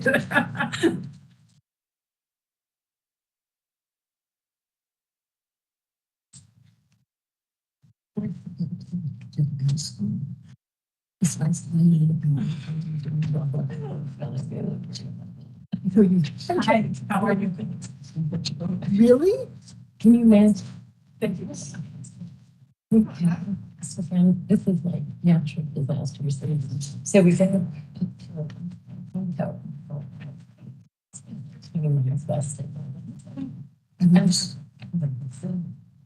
Fire. And when you saw the flames, did you leave? No. Oh, jeez.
And we're reconvening. Okay. So that, we're probably on objective 2.3, right? Yes, we are. Were you were, Would you like a recap? well, did you recap, are you recapping each objective? Only if you all would like that. I feel It was confident useful. that I've got it. Okay, good. Let's go on. Will you let us read it, Wendy? Certainly, and I'll probably call some of you up. So Okay. objective 2.3, is this your job? Am I stepping on your No, toes here? oh, no. Yeah, I'm It's just your- joking. It is Ensure your job. county's long-term financial and capital stability. Well, are we really thinking of combining our police force with the sheriff's office or vice versa? Where is that? Well, it's the third from the bottom. Combine Santa Fe Metropolitan Police with County Sheriff's Office. Oh, that's never going to happen. That That came out of Can we take that out? constitutionally is an issue, because you got And I said, we can remove things. I think we should remove that. That's never going to happen. Well, not only that, I But don't we think put I that want in it there to happen. hoping he could get rid of being a liaison. Oh, There are combinations I think that would be really useful that I want to happen that are never going to happen. Like making the city and the county, making a regional water authority, right? That has some logic on. Yeah. Because it's the same water resource. Yeah, and that's not going to happen for political reasons. So we have to backdoor that one and have staff work together. But doing the sheriff's, forget that. And I don't know how Las Vegas could be an example. Oh, Las Vegas, Nevada. Oh, No, yeah, it took me, I didn't catch that either. I'm sorry, but Okay, that's not a good example. Well, to you me. could say Rio Okay, Grande so- County and Aspen. so guys, the second to the last strategy maintains state of readiness of Black Canyon Wildland Crew and their equipment for deployment to other jurisdictions. Has nothing, doesn't belongs or someplace else. It doesn't belong in this.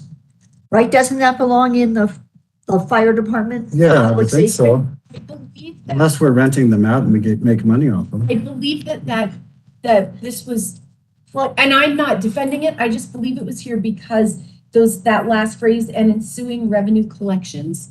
I think that there was an aspect of we're renting them out, Okay. but it doesn't feel like it goes here to me. I mean, I would love Catherine Miller to say a word to this because while it's just like the HR stuff, that there's an HR function to recruitment, but that doesn't mean a recruitment strategy doesn't belong under a particular department because they have a high degree of technical specificity to what they need. This is, kind of from the obverse of that, Yes. right? Where it is an objective of the fire department, not of the county as a whole not of the finance department. Agreed. And they can work with the I'm sorry, which finance one are you department. We're on 2.3 and ensure the county's long-term financial and capital stability. Like it is a way of making revenue, just like doing, changing the way we did, ambulance billing. It's a way to improve the county's finances, but that objective was put into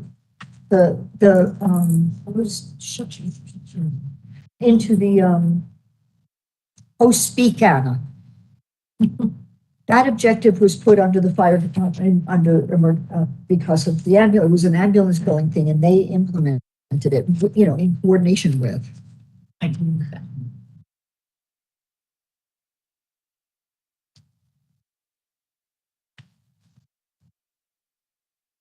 I have a question. Go for it. What are these? I understand sustainability, but I kind of wonder if is this in the right place? Is what? Most of this? We're not on This- sustainability. Are we going back? No, you said you're in objective 2.3. Yeah, which is under sustainability. Sustainable. It's under, yeah. Oh, yes, that's a good question. That was my So first a lot question, of and then I those- thought, Yeah, a lot of those, is it fit better under The fourth one. fourth one? Plus the fourth one, And that's also healthy goes, community. also might go to the whether proficient, transparent, accessible is right, but maybe it's financially sustainable. Under goal 4. Yes. Yeah, I think this would be better under goal 4 and add the word financial in the title or something. Yeah, and Yep. but it's, we want to be I think that goal 4 was intended to really focus on our administrative, financial Internal. side, internal stuff. Yeah. And this stuff really does deal with, do we have sustainable financing for this? And not just in one area, it's all over the place. The reserve policy, receivables owed to the county. Roads and Yeah, facilities. so I kind of think that is being, whether you like the word proficient or not, that is about proficiency. Maybe it's a different word, but maybe we say, transparent, accessible, financially sustainable government for that. But anyway, that's just my I thought. think- Maybe that fits better. Moving 2.3 to that fourth population goal makes perfect sense to me. So Plus what's it evens out the goals a little bit. It's been so long. So, okay, but I'm sorry, go ahead, Commissioner Henson. so, under 2.3, we have amend Sustainable Land Development Code Lodger Tax Ordinance to regulate short-term rentals. Okay, so You've actually already done that. I think that yes, that's what Yep. where I was going. Like, what we need is the ordinance. Yep. Okay, I mean, like, we don't need. Yep. We do need to amend, but we need the ordinance. No, you already amended Okay, the lodger's tax ordinance. okay, That was done a year and a half ago, maybe? okay, so we amend, So we amended that to include short-term rentals. So we are collecting lodger's tax on those that are reporting it. but they don't have to report it. Right. No, They're Well, they're supposed supposed to. to. Yes, but the short-term rental ordinance that we've been talking about is the Licensing and regulation. licensing and regulations side of it. This was the lodger's tax side of it, and so you did already do that. Okay, so So I don't know if that even needs to be in there, we already did it.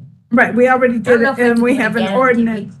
We have an ordinance that we're working on for licensing and regulation, which, like, people are required to tell us that they have short-term rental, but on the other hand, Okay. if they don't have a license or they're not regulated, and so that's where we're moving, is to work on the licensing and regulation of the short-term rental. And now that we have Christella back, Isn't it shocking how some things haven't moved? Do we want to include something about enforcement or implementation here? Of Yeah. what? of the Short-term rental. ordinance, yeah, implementation Thank is the you, I right. just, And then, so we have already raised this solid waste fee structure at least recently, and it says sustainable, and I don't know, according to Catherine, I don't think we're ever going to be sustainable with solid waste. So I'm a little confused. Do you want to say something? I was gonna say that somewhere in here, I know it's not on the page number, but if you go further back, it is under an objective 2.3. Do we have too many 2.3s? It says ensure county's long-term financial. yeah, that's just, yeah, I just did But it that. said. I did the same thing. It's I did the same thing. They were all repeated with their actions listed. ordinance to regulate short-term rentals. It's Right. there, So, Catherine, what you have is behind that, the actions. but it's not an action. Some of them have no actions, that's why. So you've got two sets, but it just happens. Where- I'm not sure. No, see, look. And it's a strategy. And it's amend the code, not the, oh. I'm not sure where those things belong. Any of the public It's not works things, where do all those all? Oh, you know what? Madam Chair, All there are a bunch of public works related things. I don't know where they go either. I see what it is. So in that strategy, it should just be amend sustainable land development code and leave out the lodgers tax Gotcha. ordinance to regulate short-term rentals. That's what I was thinking there was something I wrong didn't there. realize. So when you go back here, there's the actions, but I saw it again, and I think, Okay, I didn't know, okay, So we're gonna get rid of the Yeah. lodgers. And we can clean that up. Yeah. Okay, then, under strategy 1, 2, 3, develop a sustainable water and sewer rate structure. I thought we had done that. It's already out of date. You're in your last year. Right, didn't we approve all of that? Do we need to do it again? Yes. Yeah, every 5 years. Oh. So we should put again, So, I'm yeah, gonna say You're every 5 thinking years. about the impact fees, 5 years. Oh, okay, we need to do that the, too. the rate structure. Rate structure, We you guys did- adopted 4 years ago. Yeah. 2018, okay, summer of 2018, Time time flies. And it was a And COVID makes it 5-year, worse. it was a 5-year plan. So Okay. we hired, or we put money in the budget to hire the consultant to do Okay, another fine. I review. don't feel bad. I asked. So that in like a John was year, talking. probably Okay. maybe 10 Okay. months, it should be back in front of you guys. So we- okay, it's just like, 2018 seems like it was yesterday. I'm sorry. That's the 2020 to 20. Okay, then consider additional gross receipt increment for 2027. I don't think any of us are gonna be here in 20. no, so you're putting it all on me apparently, because I didn't know who could Oh, possibly. still you're be the here. only one that could possibly be But I think here. we should just move it out to 2031 and then I won't be in office. But I don't think we can, Yes. we can, and, I would take that off. It's not really a strategy yeah, I mean, independently. You would only look at that if you had a programmatic reason to increase revenue. Right, yeah, probably take it off. according to Catherine, we can't commit future, Boards, towards. boards, you can't say implement this in 2027. Okay, so, implement a reserve policy. Don't we have a You have reserve? that. Don't we And you have- update it every year. Right, okay. So implement, observe, how about just adhere to? I don't know. I think we do adhere to it. Intentions, I don't know. Yeah, I was gonna, if I could, Madam Chair, I think perhaps revisit reserve policy. That's I think not one a of the bad way to things say it. that, management would like you to consider is, given the extreme catastrophic risk that we're facing, what is an adequate level of reserves? Okay. To be able to address the effects of wildfires, droughts, what have you. Yeah, it'll So be we nothing think until it's it right to look at happens. that. Okay, then I'm at, Maybe revisit reserve policy annually, because you actually do, to a certain degree, every year when you set what the dollar amount is within those ranges. But we've also discovered there's another area we need to look at with med mal, because we don't have insurance. So whether you put something in the reserve policy for it, whether you expand the range, that's all something you guys Yeah. would want to look at every year. That's a good. okay, so it says collect receivables owed to the county. So is that a treasurer's department? No. Or what are we talking That's about? every department. It's, treasurers is responsible for property tax Right. and, past due property tax up to 2 years, 3 years. The, utilities, for utility bills, Okay, fire for ambulance billing, the jail for, inmate care. Those are our biggies. But then there's others that we have, but those are the big ones. We actually carry millions of dollars of receivables every year. so what is that strategy? Collect receivables owed to the county. Okay, if that's the strategy. Seems a little vague to me. I mean, It's a little dull. duh. Do your job. We could just write that and be done. Do your job. Okay, then maintain roads, facilities, vehicles, Just and saying. equipment to maximize service life. Okay, so this is public works for sure. I'm not sure it should be moved to the fourth one. I don't know where, I mean, there's all the public works stuff and there's financial stuff here. It's all, The last one, it's about keeping our internal house in order. Right, it is. And I think these are, all of them, you think? Well, maintaining roads and facilities, vehicles, equipment to maximize service life, that's an internal mechanism, right? I mean, that's the things that we buy, Yeah, I mean, arguably. and we have to service and take care of. And then We have design and construct projects for service life, best ROI and energy efficiency. I'm sorry, Return but on that doesn't say that. It doesn't say anything to me. Actually, That's why kind of I a think that- funny statements for service life, because whatever you build it to live for is how long it's gonna live. Okay, So do we want it for long service life? You know, like our buildings are built and designed for 40, 50 years. My recommendation would be to say for best return on investment and take out that service life piece. I want to point out that we don't actually usually do the studies that provide the data to evaluate return on investment. And do we want to prioritize doing those studies? So, Madam Chair, Greg and I were talking about this when we were doing evaluation. We were sitting in on the capital projects evaluation review, and one of the things that is lacking in the scoring is how many people does this facility or this project serve? Which is part of ROI. Correct. I mean, Okay. that is your return on investment is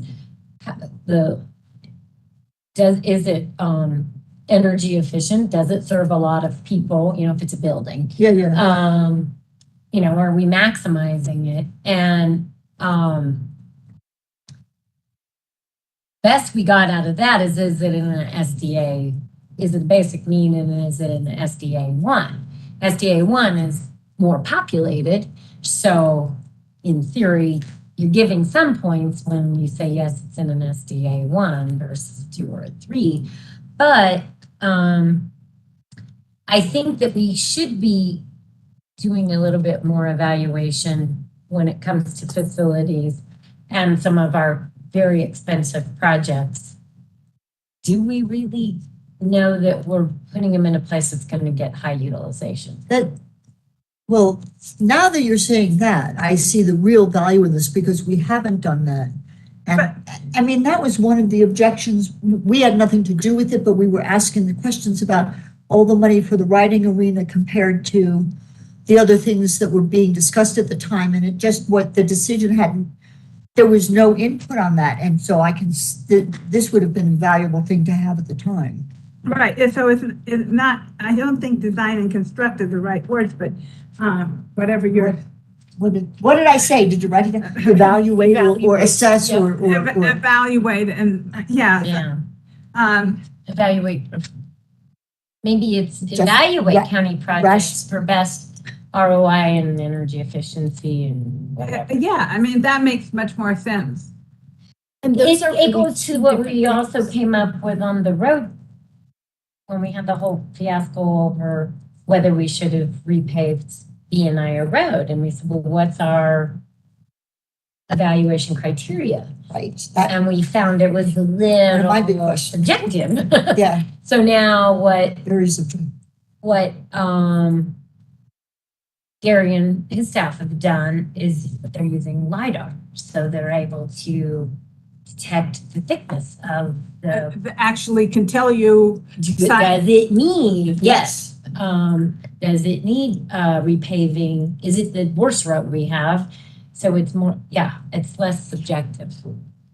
so evaluate it. Got that. Okay. something. Thank you. And then Yes. maintain high bonding rating to ensure affordable access to credit markets. So we do that. We do maintain that. What else in this strategy do we need to do to make sure that we're continually having the highest bond There rate? might be some actions with that. I was going to say, that sounds like something that is a strategy to support actions that could be dynamic, that could change over time. Yeah, let me see what the actions were. I don't for that one. Because what we do is we make sure we have reserve levels at a level that the rating agencies see as sufficient for our economy. We make sure we have policies like our reserve policy, debt management policy, long range forecasting for revenues and expenditures, that's one I've been working on with Yvonne. If we had a budget person, we should be doing 5 to 10 year forecasts on that. They really want to see that. We do, Is that captured in here someplace? well, that's why I was wondering if it's under the, actions for this one too. So maintain highest bond rating to ensure affordable access to credit. There are 3 actions. The first one is communicate with rating agencies and ensure adequate disclosures. The next one is maintain AA plus or higher rating on county general obligation bonds. And the third one is maintain AA or higher rating on county gross receipts tax bonds. Those are the 3 This needs a actions. little work. I'm gonna write But there's Leandro and actual- Catherine. There's actual actions that you do to keep your, bond rating high. I'm gonna- Some we you should- can't do anything about. Yeah, but the Yeah. others we should have written down so that, But some of the strategies that we do to diversify our economy, yeah. help. Always being able to show that we're really doing things to help the film economy, housing, all that stuff. That's what they look at. And the reason it took us so long to get it AAA is they go, well, Leo, even though you guys have better financial policies and higher reserves, they got a bigger economy and more diverse. So they're able to respond to an economic downturn by doing nothing. And, but there are things that we can do, good financial management policies, good financial staff, Like good putting management, Leandro, consistency in management, that kind of stuff Okay. always helps. So, Well, like the reserve policy, some of the other things as well were keys to getting there, and I think Yeah. talked about them. Sure. so we need to fix those actions. 'Cause I'll there are circle back some, and just get that information. there's some, Okay. yeah. okay, then the last one I'm gonna go to is increase fees to cover expenditure related to growth, including safety, infrastructure. That seems to need some work. I believe that's the impact. The impact fees, that must Oh, be. okay, it doesn't say impact fee. I know, and I think right And- now, and the, And I we should have fire probably- impact fees, but we're looking at impact fees that would cover police, roads, we're not gonna do water and wastewater because we did the UECs. But what's the other Open space. open space? Should it be assess impact fees? That could be, you could, And you don't always have to say increase. no, but just It could consider be, impact fees, Say explore. Because, explore. there's trade-offs. Yeah. Or fees you impose on development. All other things being equal, the less likely you are to get development. And so you're striking that balance.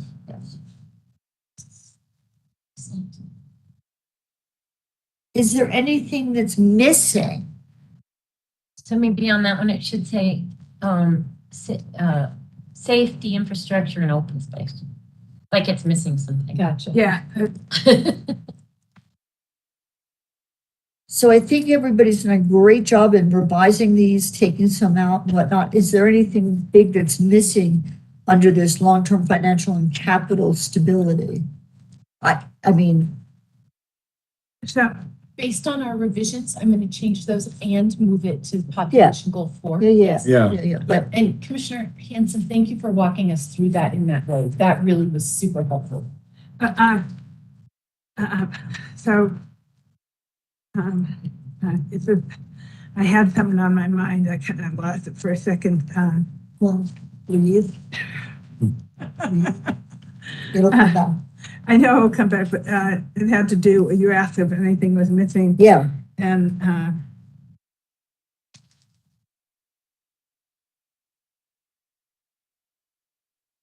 there's no strategy here that says planning for,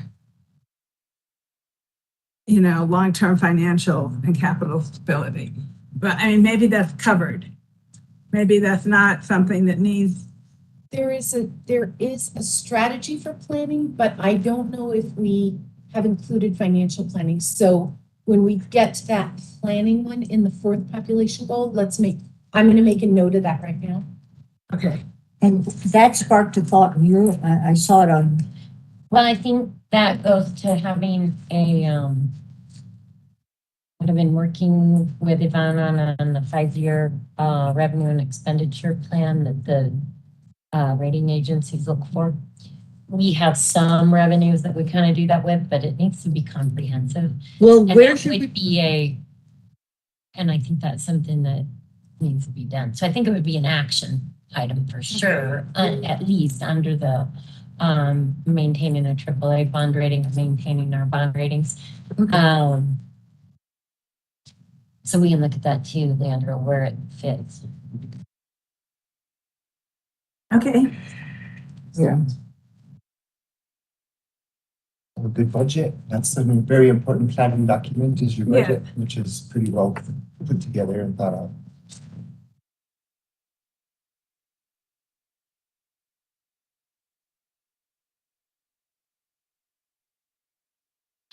Anything else for 2.3?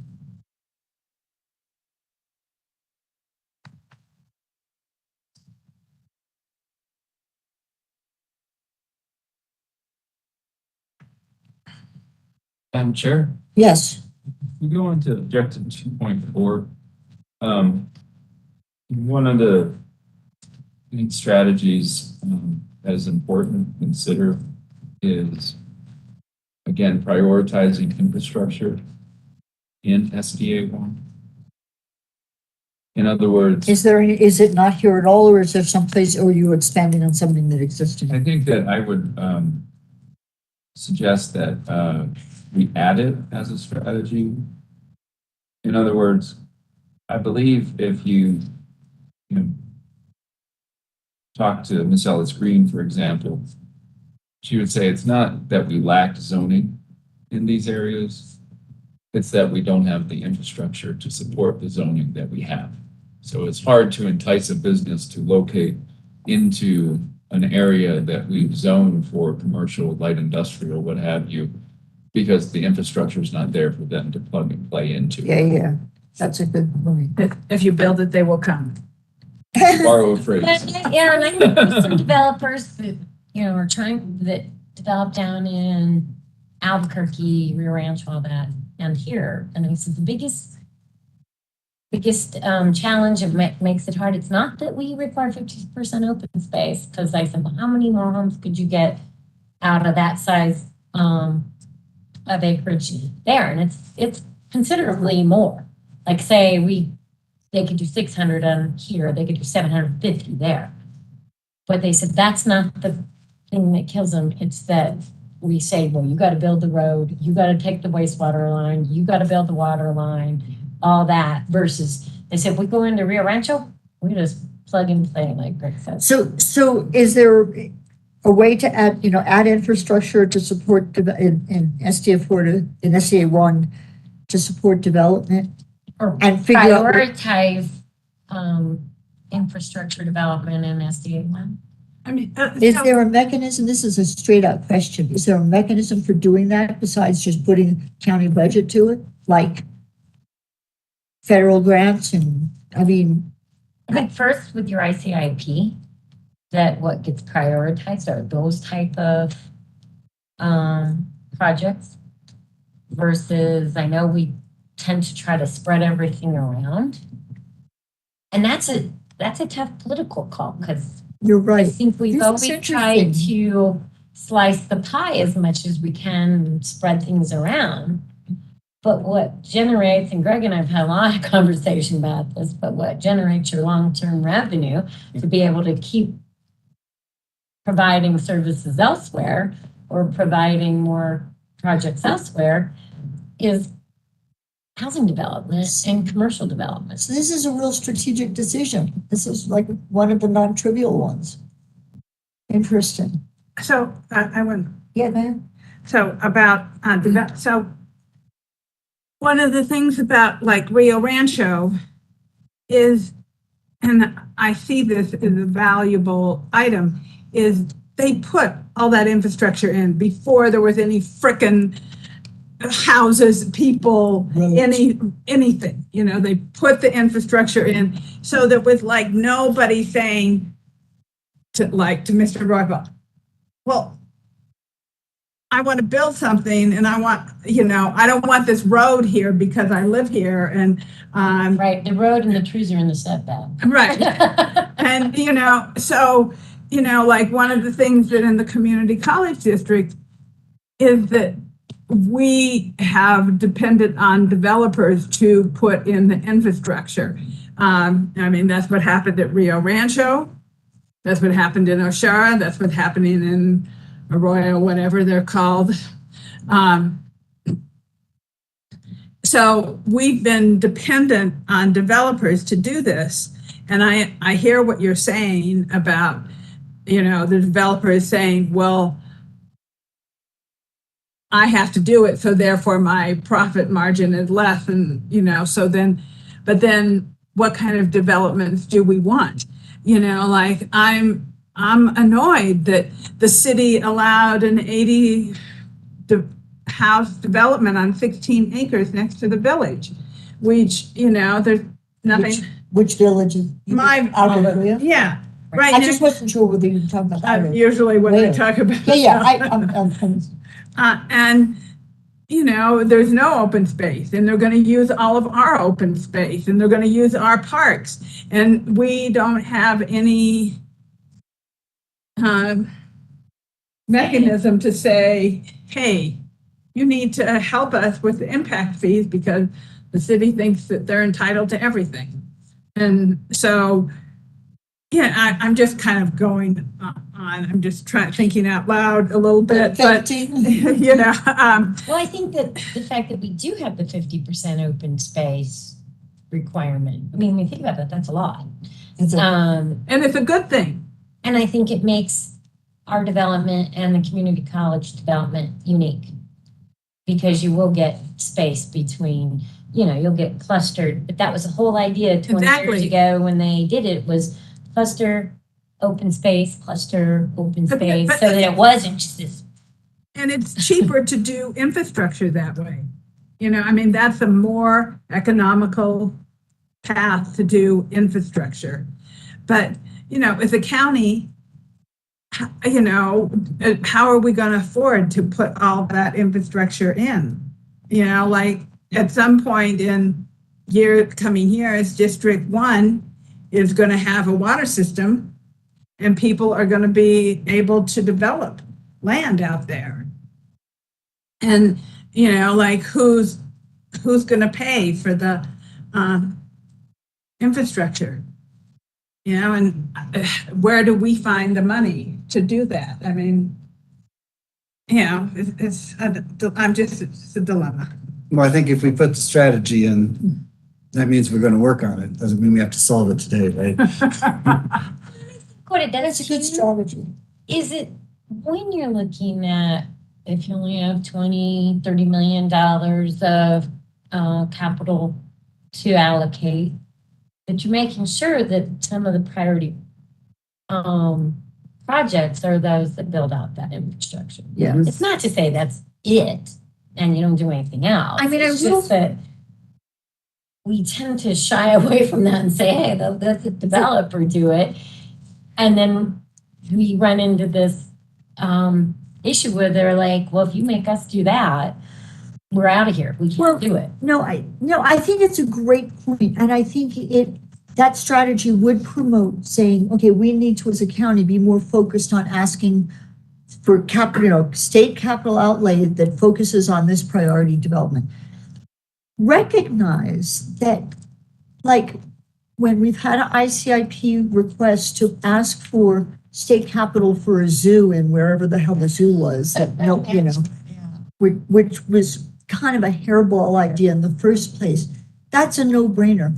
But when half of the capital outlay requests are for rural water infrastructure, that's not a no-brainer now because we have two separate problems and we seem to have trade-offs between them. And one is a big rural area where there's low population, so it's hard to get enough money to put in needed utilities. That's why, very few, that's why you go to the state for capital outlay to do infrastructure for mutual domestics. It's the same reason theoretically back when the dinosaurs were still walking on the earth, they had, they had telephone monopolies that were then regulated so that they could force them to put telephone lines out into rural areas because it didn't pay for itself. It wasn't Right, but that's what otherwise economically feasible. and So what we're facing with broadband.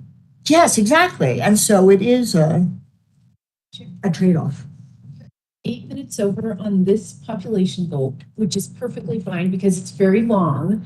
But to stay on track, we may want to move through this one. And I do want you all to be aware that economic development plan is being created and in fact is almost finished, which we will then align it with the strategic plan. So we'll be, like with housing, we'll be getting some feedback from community development on this. Is there anything on here?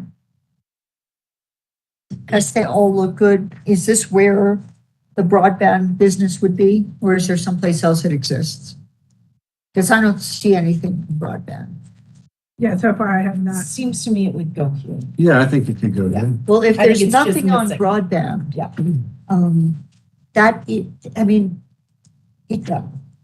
a decade ago, it seemed like a luxury. It is not a luxury anymore. It's like the safety issue of utility. having other utilities. And I just think that, so if we could add the importance of broadband, including working with the state, there's and maximizing federal monies, which by the way, I recognize our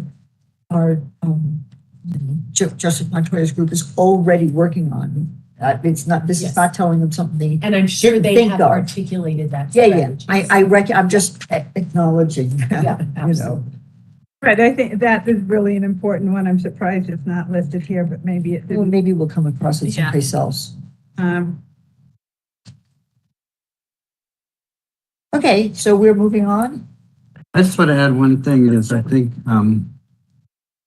this may come out in the plan, but I think, leverage, aggregate, maybe there's other actions around supporting local agriculture that might, and I don't know what they would be, but I think they, Well, at the top of the last page. To broaden that. yeah, to broaden that one, just support project or initiatives that support local agriculture. Which not to go backwards, and this is just proselytizing, this is part of the reason it's not trivial to put the soils business in. Yes. Yeah, If nobody has driven up and down I-25 between Albuquerque and San Jose on a windy day and noticed that it looks like you're driving in the southern part of Arizona 10 years ago, Yeah, take that as an What do ecological. you do to help that in a drought situation? but there are, That's a whole topic we can all have lunch over sometime. Yeah. We'll get totally derailed. It's what is called in the literature, in the environmental literature, a wicked problem. It's a problem with almost no solutions. but there are people who do have solutions No, they Yeah. have good ideas. They have partial solutions. and partial solutions, but the Iowa Farm Labor Union has been working on this. And the Western Criminy, ranchers, association works heavily on it. Right, I mean, so the Iowa Farm Labor Bureau has been working on this soil health. And there are people out there with ideas. Iowa isn't the Southwest. No, it's not, but some of those things could be applied here. Yes, they can, but They just happen to have more water. yeah, it is a very difficult problem. It's like what? Anyway. I agree. the Wicked. next one is really short, support a healthy community. I would just show you, this is the one we're looking to, and so.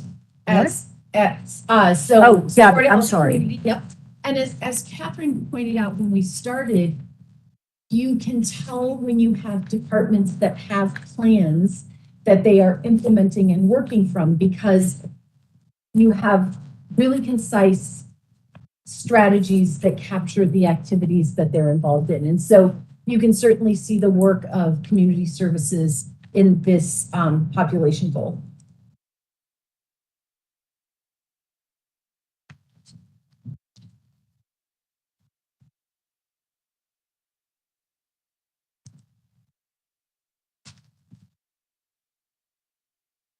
So, I'm going to start at the bottom, provide recreational amenities. So in some way, even though the shooting range is not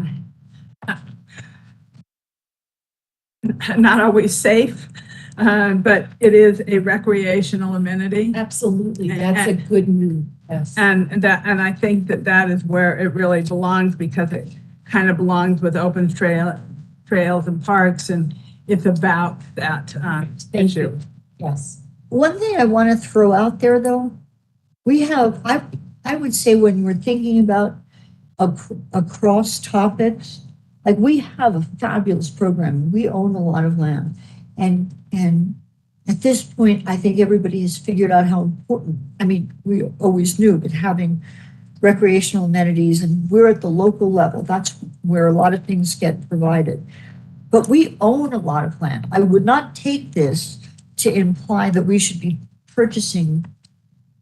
spending money to purchase gobs of additional land in lieu of purchasing gobs of additional water, which isn't even available to purchase, but I'm using that figuratively. Right. I mean, just in terms of relative, like what we do with it, you know, like assuring the access to it and develop, there are places we haven't opened, et cetera, may be a higher priority in my mind.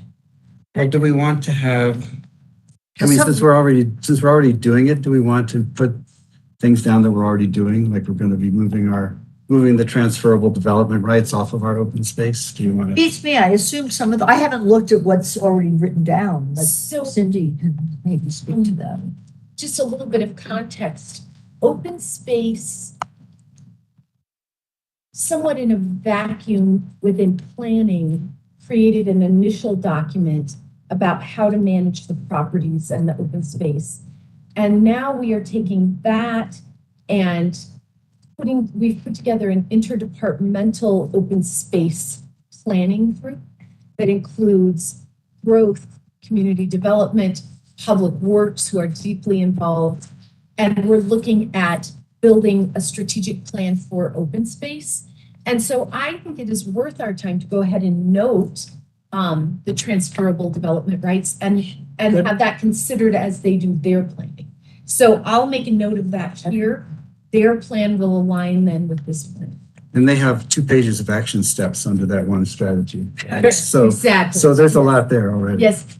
As I said, we have more data in some places and far less in other places. So under this recreational amenities, we just passed this resolution on protecting and preserving the Caja del Rio. But at the same time, as Commissioner Hamilton has said, you know, water resources, even though we have the Buckman out there, yesterday when we were before the BCC meeting, somebody was mentioning BDD. I'm sorry, you know, all the acronym. Mentioned that, you know, there's cattle out there with baby calves and there's no water and no food. And, you know, so like if we're thinking about open space and we're thinking about preserving those places, and we have, you know, grazing rights and all of these other things, you know, water it has to play into there somehow. How do we, you know, and soil health, you know, which is part of the water issue, but how do we help preserve this historic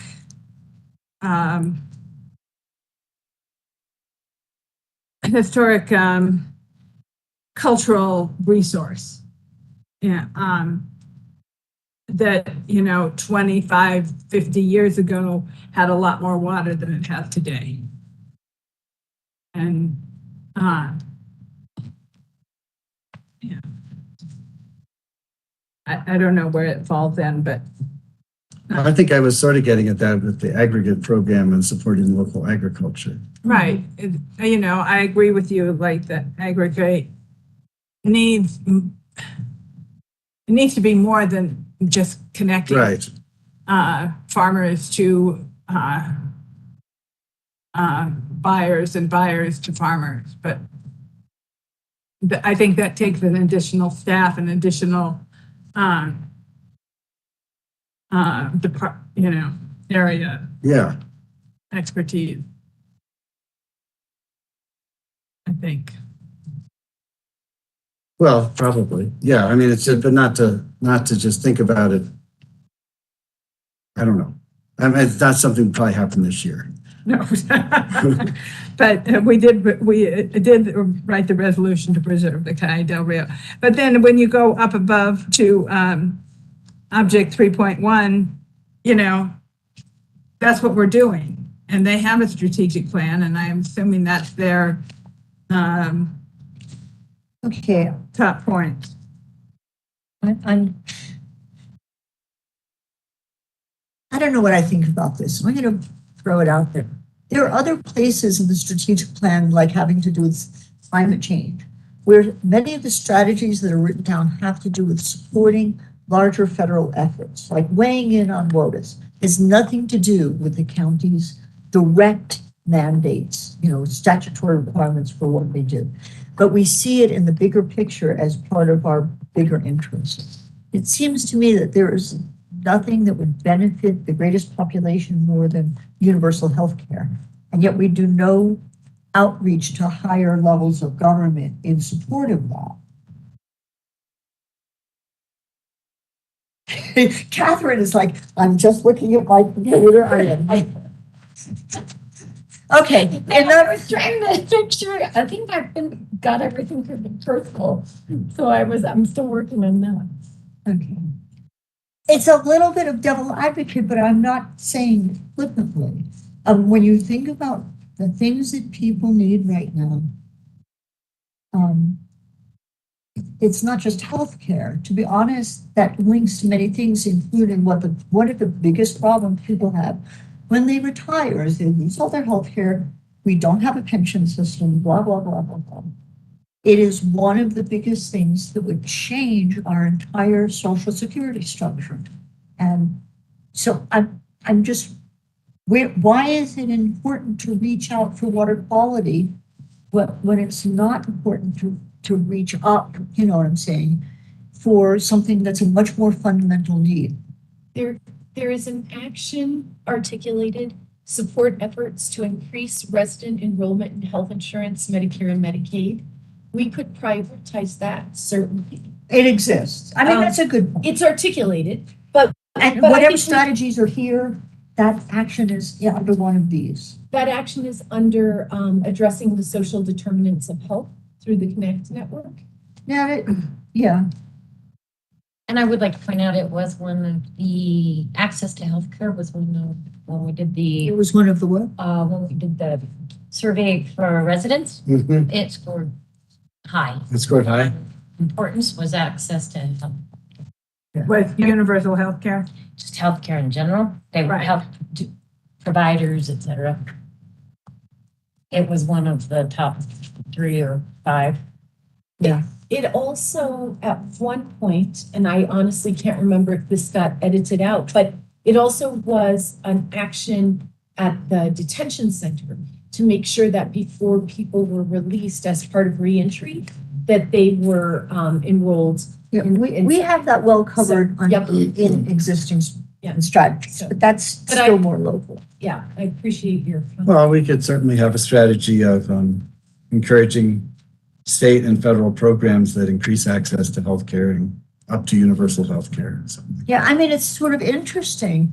Maybe it's not my area of specialty, but you know, we've even done resolutions in that regard, you know, because on the philosophy that the statements make, you know, federal reps aware of our position. And that we don't do it for something that I think would have a greater impact nationally than almost anything else we did.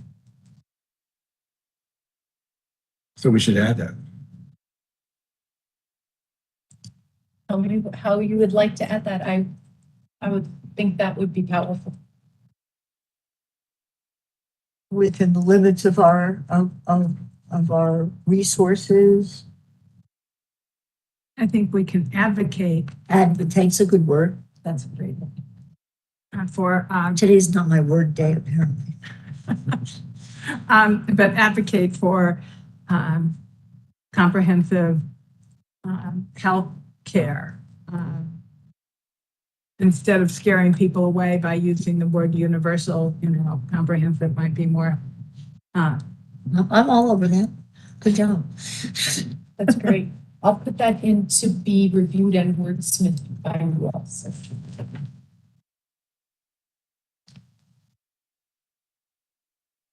Anything else? Is there a component of it as well, Madam Chair, Commissioners, just relative to capacity? So when I hear the survey results, access, not only, potential coverage to pay for it, but a problem, particularly in the behavioral health front, is that there are no providers.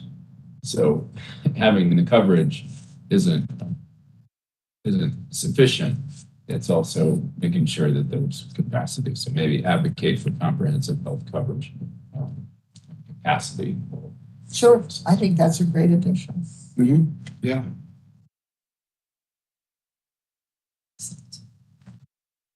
So, I don't know, it says there's a strategy here to maintain and operate community centers, fairgrounds, and recreational activities, but I didn't see that. That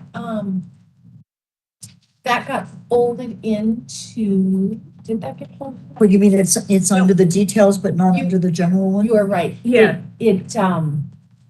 That's It it. should be a second strategy under recreational amenities. And And what is it? Could- maintain and operate community centers, fairgrounds, and recreational facilities. It does not have any action items at this time. They just maintain and operate them. But I'm sorry, I did miss that. Oh, good. We found the mistake you made. We can all relax. I'm happy to join you being human.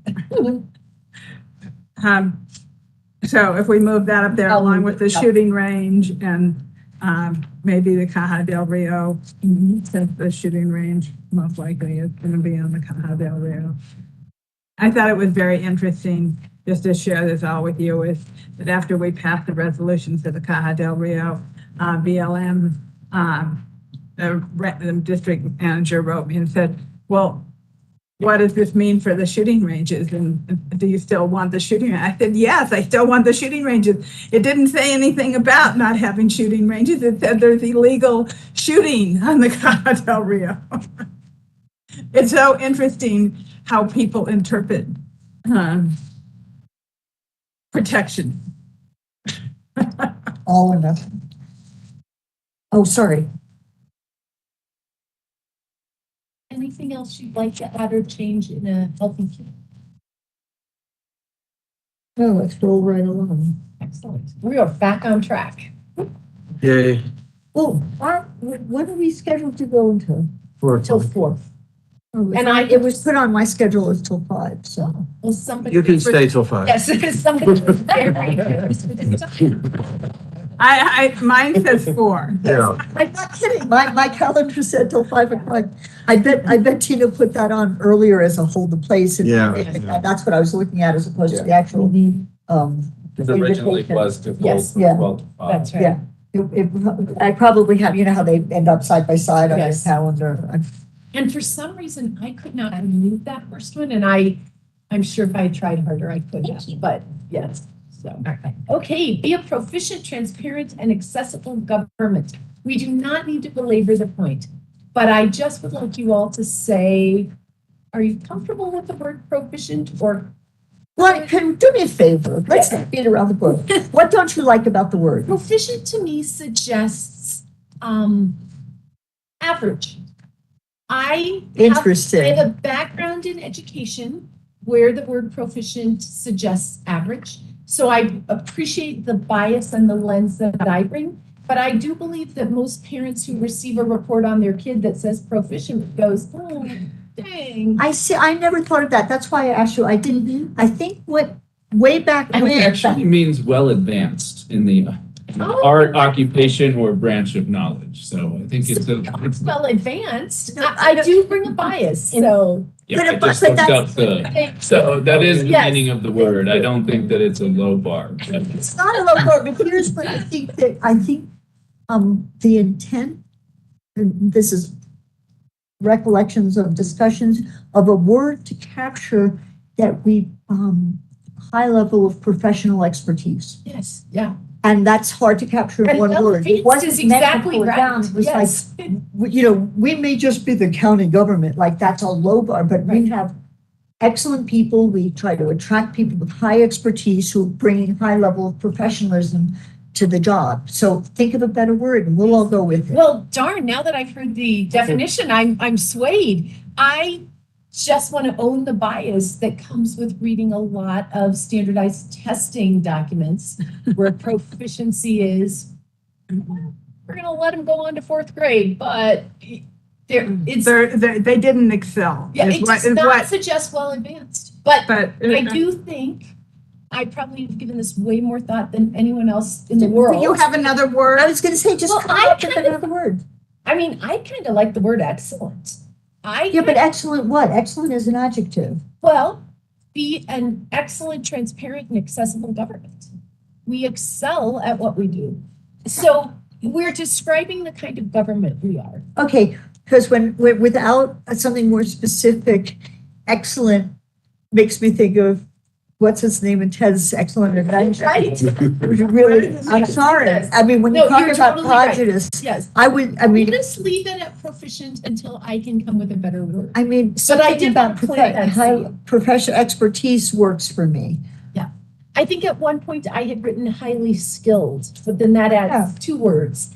But that's what proficient means. There's, Right, didn't you? isn't Well that what the advanced. actually, definition I have a said? different, my thought about proficient is like, it would be in the report card, proficiency, high, medium, low. That's what, it just leaves it as an open question in my mind. Do you have any thesaurus? Well advanced is what proficient means. How about a high performing, transparent, accessible government? I like that. Yeah, that's fine. Well, advanced. I I perform it. It's like a pregnancy as well advanced. I don't like well advanced. High performing. High performing is okay. Do we have a thesaurus that we could do proficient? Everybody has one in their phone. All you have I to do know, is but I've Google never been able to thesaurus. find it. Just Google, put in thesaurus and it will come up. I guarantee it. But we've resolved this. Okay, I was just gonna use look at another word. Accomplished, ace, adept, complete, consummate, crackerjack. Yeah. I think Cracker Jack. Yeah, Cracker Jack. I think we could make T-shirts. Santa Fe County is a Actually, cracker jack. unfortunately, that would absolutely take off. Let's not go there. Okay. Just to Be a start high off, performing, transparent and accessible government. Is that where we're going? I think so. We feel good about that. Is there anyone who loves proficient and tells me to just sit back down and be quiet? Because I will. And be proficient. Yeah, be proficient. Okay, I'm gonna write down high performing. Wonderful. Okay, this is our final population goal. And it has 3 objectives. And then we are going to move an objective over here in the new version. So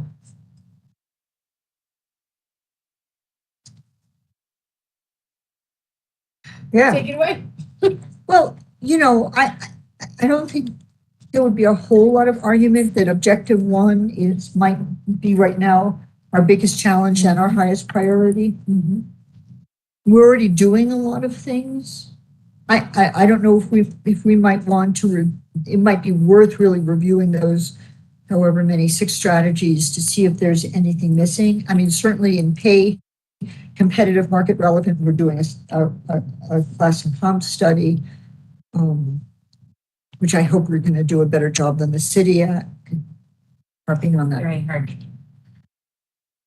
It's hard to be better than the city on that? It's hard to do a class and competition. Okay, that I buy. It's not hard to do it better than the city did it. Because the city did a lousy job on theirs.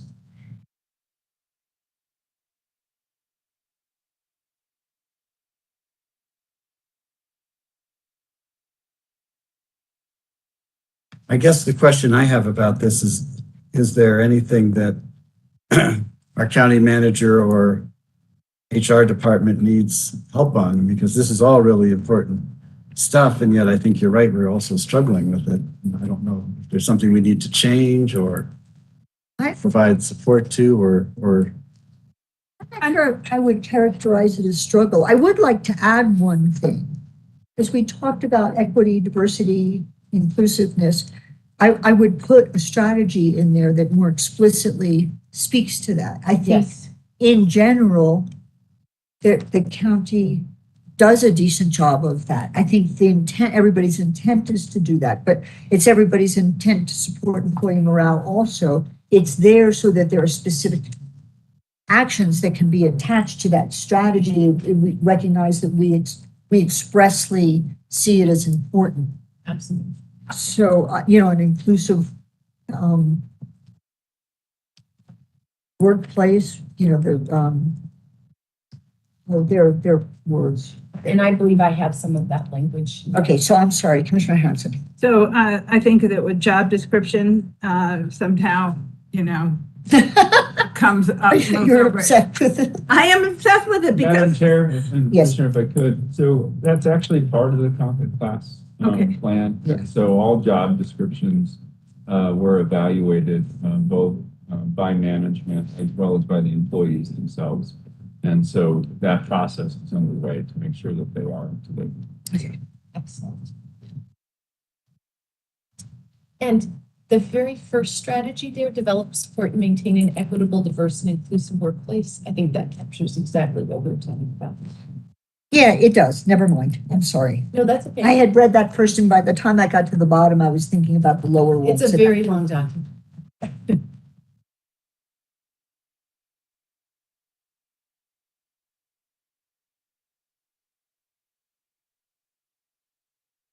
I think, Chair, Yes.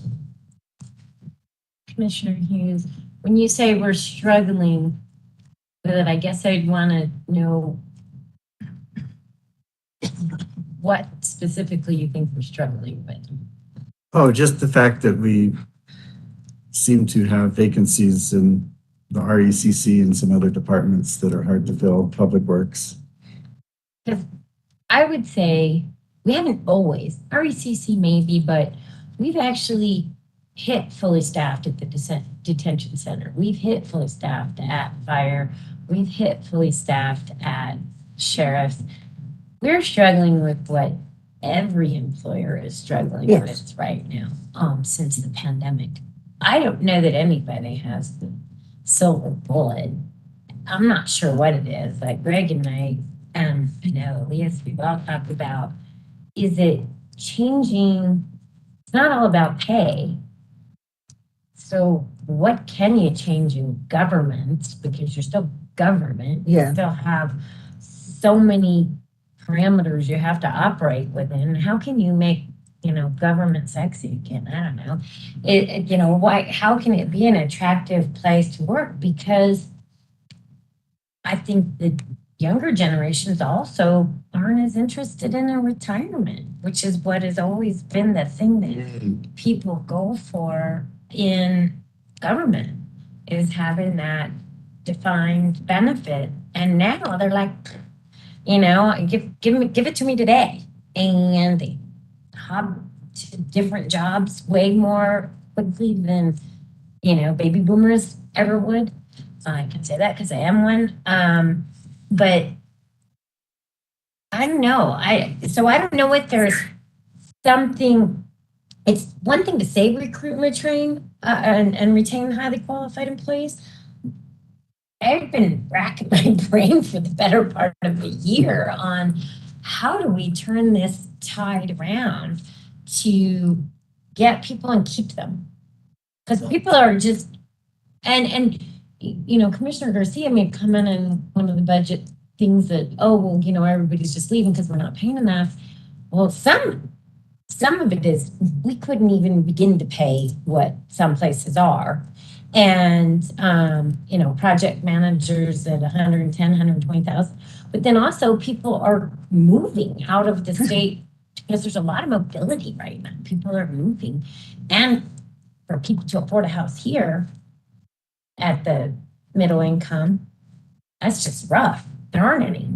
It's crazy. So I don't know. I just throw that out there as to whether there's anything creative in that area, because you're right. What limits our ability to do a lot of this stuff in this plan is that we're having a struggle keeping staff. Housing came up a lot in the conversations. What came up? Housing at our March meeting, but then wound up not really getting translated into the documents that sifted into, like, it was interesting. Workforce housing. Workforce housing. Right. And, or help with a mortgage, or, so I heard these conversations, but then somehow they did not translate to the notes that were taken and made it into the plan. But definitely workforce housing, support with mortgages, those kinds of things. That was discussed in my group. Yeah, I think Mine too. several of the groups. And Maybe we need to add that back in. yeah, well, and it's interesting. I wonder if people felt like, oh, maybe this is my personal issue. Right, and it's too much. And so they didn't put it right. And I think that, I mean, I certainly would love to not drive from Albuquerque. And I think that might be something that is real for lots of folks. And I certainly heard it around the rooms. So we could think about adding that in. Commissioner Roybal and Commissioner Hanson. I know at one point, a few years ago, we talked about having programs in each department, Catherine, and I know that the assessor's office does have one where they have programs where it's pretty laid out what it would look like for career progression.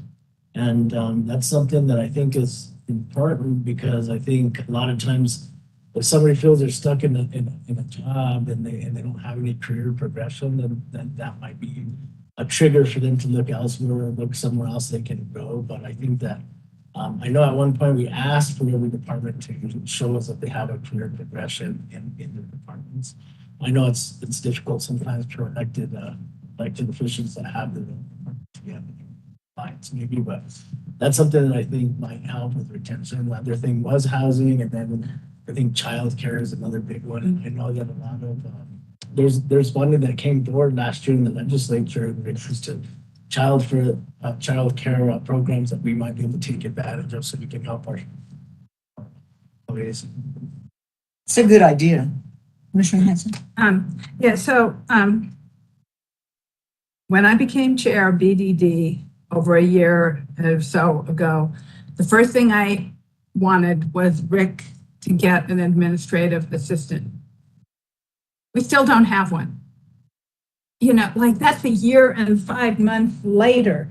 But there's a position they've been trying to fill. Yeah, and it's the same with Northern Rio Grande. We can't find an administrative assistant. And so what I am wondering, and what made me start thinking about, is, are we not training people at these levels and providing them those, that workforce education of that, you know, an administrative assistant is not a bad job. Maybe that needs to be renamed. Maybe it needs to have a different, category or something instead of maybe it, I don't know. I'm just throwing that out because it is one of the areas that I've seen that's really hard to hire in.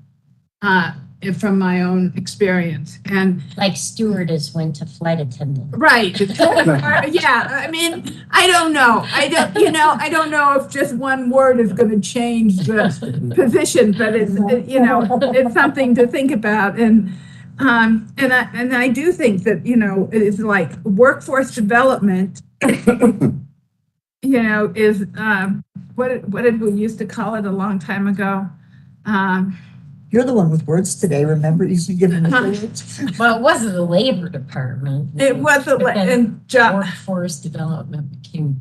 and so anyhow, there's like workforce housing, workforce, development, like all of those things are really important. And I agree with Commissioner Roybal, childcare is something that we've been advocating since 1960 to provide childcare for women. It is not like something that's come up off of the. For men too. Huh? For men too. Yeah, but. It would be a draw, I'm not being, I'm being silly, but I'm not being silly, it's actually seriously. Right, but in the 60s, 1960s, men were not even thought of in the regards of childcare, but, like now they are, and that's a good thing. But, No, what I'm saying is it would be a job draw if even if guys had, to be, Right. bring their kids to daycare because it's a family thing. Yeah. I think we ought to also put that under a strategy for thinking outside of the box for work incentives that would put us on the leading front of benefits within limitations of government. And that could include mortgage assistance or, I don't know what else. Well, I think under that category, I'm wondering if we would consider workforce housing that's just for our workforce, like Well, apartments that you have to be a county employee to rent. Because the RTD is going to do that. They're going to build housing in Taos and Espanola that's just for their bus drivers. I think that's a great thing to add in. Mhm. That's what we have at Romero Park. We have sheriffs living at Romero Park. And I have always advocated for having police, sheriff, firefighters, having a park like Ashbaugh Park by my neighborhood. We have like two, or I think we used to have 3 trailers, but, and it's police living there or firefighters. And that kind of incentive of, a 3-year reduced mortgage or a 3-year reduced rent to get into a house, I want to tell Cindy to go sign up at HomeWise and tell them we want to move to Santa Fe. Yeah, they're going to have a nice development on South Meadows. So, Manager Schaefer. Through the protest. I really appreciated some of the dialogue and some of these ideas, and I did want to just take a moment to highlight some things that are already being looked at and being implemented. One of the barriers to potential career growth at the county was a historic requirement that you had to have supervisory skills in order to be a supervisor.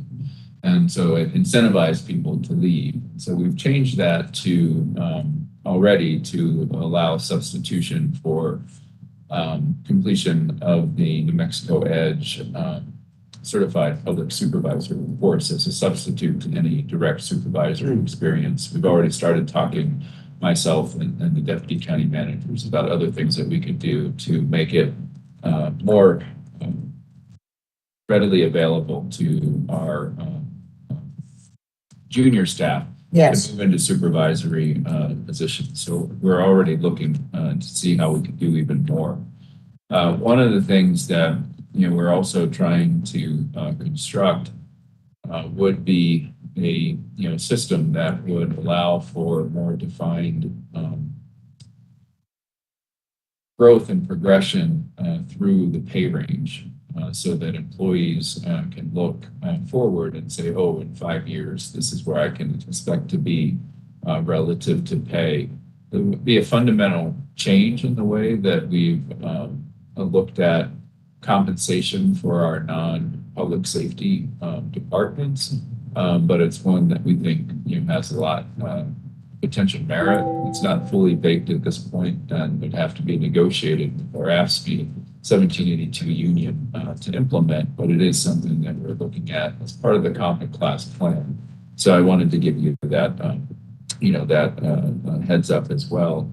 And then I think to play off of an idea about regionalization, Different ways to be compensated?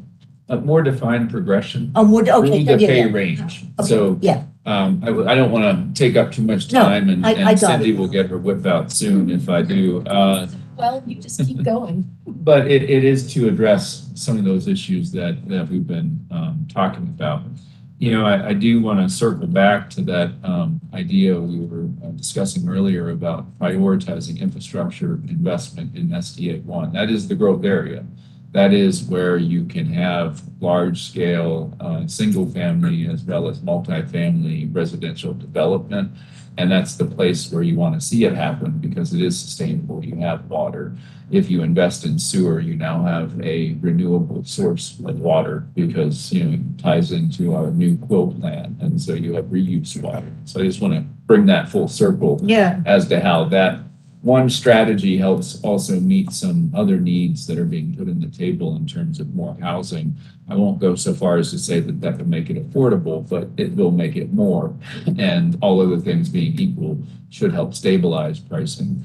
And so I'll stop there, but I did want to make that tie in No, back that's to really the SDA 1. And it also what you just said made me think of, is there a possibility, people talk about public-private partnerships. It may not go as far as partnership, but is it possible to ever have a program where the county could incentivize, cut deals with developers? If you develop an SDA 1 and we can have some portion, not just of affordable housing, but for county workforce priority, we can cut breaks on what we charge to hook up water or charging some kind of incentive. I don't know what it would be, but to incentivize development that would also have, does that make sense? So it's Mhm. I don't know if it's legal, but it makes sense. I don't know if it's legal either. This is brainstorming. I'm not Yeah, promoting yeah. legal activities. So Yes. when you say Commissioner SB Roybal. 1, what do you mean? SDA Oh, 1 SDA 1. So again, it's the community college district. Right, okay. and right around it. Yeah. Yes, and right around it. Highway 14 and. Yeah. A little bit along Highway 14 and there's a little bit north. Further north. But And Los Campanas area, or does it not go up to, They are right. is that El Day? Yeah, but everything back, else we is don't too, need to I know. I don't discuss it. have it. Okay, I'm sorry. Commissioner Rolla. One thing I also wanted to consider, because I've seen it many a times where people have to make a decision whether to stay home or whether to actually take care of their parents. We've had that. Actually, my sister-in-law worked for the county and she chose to leave the county because her mom needed 24-hour care and she couldn't really work. And so that's something else that it would be good if the county could look into possibly Child care and elder care. senior care. If you get somebody the whole course of their career, we hope that they would need, Have both problems. that's the kind of employee you You want. guys are right. That's great. And those are folks who then stay, even if the city ups their hourly wage by $2, because the county's invested in you for your lifespans. That's kind of how you build that loyalty. So That's One really part great. that came through our strategic planning group was that maybe providing some type of incentive when it came to property tax to not charge the county employee property taxes so that way they should live in. And property taxes are pretty low already. I mean, I'm just saying what, maybe for me, because I've lived in the same place for 30 years. My property taxes are pretty. For a new family, I think that's But for a new family, yeah. not charge or give them a break. Give them something. It was suggested that ought to be added into, yeah. It's been suggested for firefighters. You volunteer like not instantly, like after you've been qualified in it for a year or 2 years, you start getting property tax breaks because you can't pay them anything.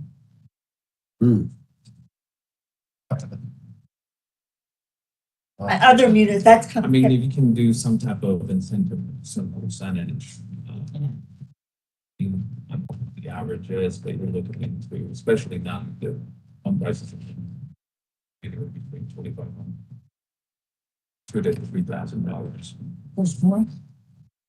Oh, that was just a quick brainstorming idea. I think Yeah. it needs to be vetted a bit more before it's ready for prime time. But This isn't prime time. We're How are we doing? Okay, Are so, we done on the, or are you still going on? so are there any places people, we've been covering this really generically, but haven't gone through step by step. But we were mostly on 4.1, where we're high quality employees, yeah. Yeah, we were mostly focused on that, but there are two other strategies which I think,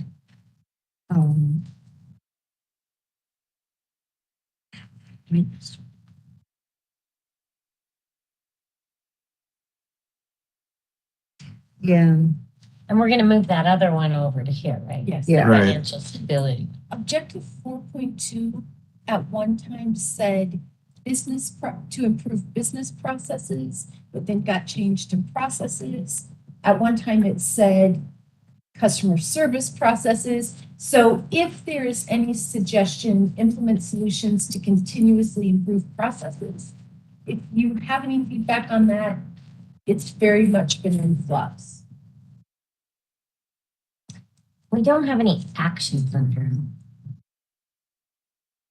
a lot of those strategies.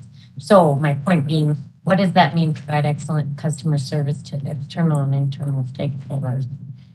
Like, is there something we intend to do to train people on customer service? And I think that there was, my observation was, there was a little bit of a reluctance to not like overly step on toes when we met in March, that folks didn't want to say your department needs to step up your game, that people were being careful with one another, but that there was a lot of conversation about quality and customer service. And so I feel like this is an important area that maybe at the manager and deputy level, we should flesh out a bit, maybe.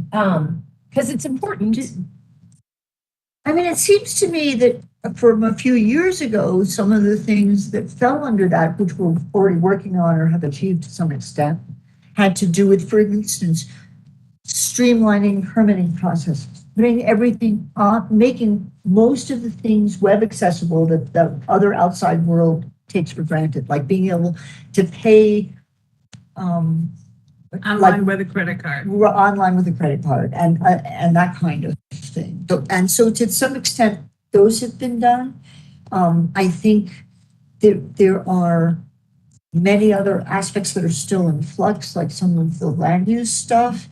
They're still trying to get, web-based, both informational and application.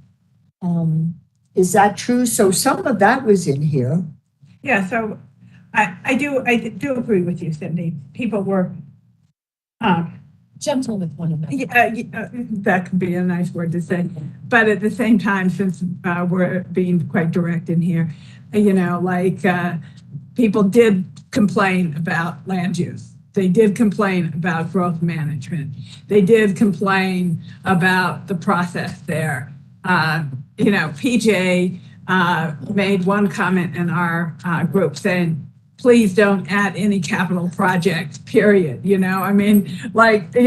kind of like, what do you mean? But at the same time, that goes to public works. It's like their list is really long.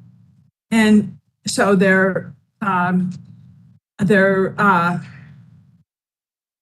ability to provide the service that they need it gets frustrated because they look at the list and it's so long, and how am I going to get all of this done?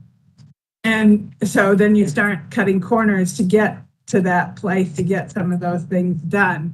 And I think that that's what PJ was saying when he said, no more capital projects, because let us do these things with more quality so that we can actually get them done. And internally, it's going to sound like beating a dead horse, but in my groups, the discussion had to do with HR, and which I think there's a lot being addressed, so it's not an issue that it's, new information, and purchasing Yes. and response. And it's kind of like, those are two groups that everybody loves to hate, right? It's like blame, but I mean, it shouldn't devolve into like blame. Who's to blame for something being slow? Well, I did all my stuff and it's in purchasing and sitting on people's desks.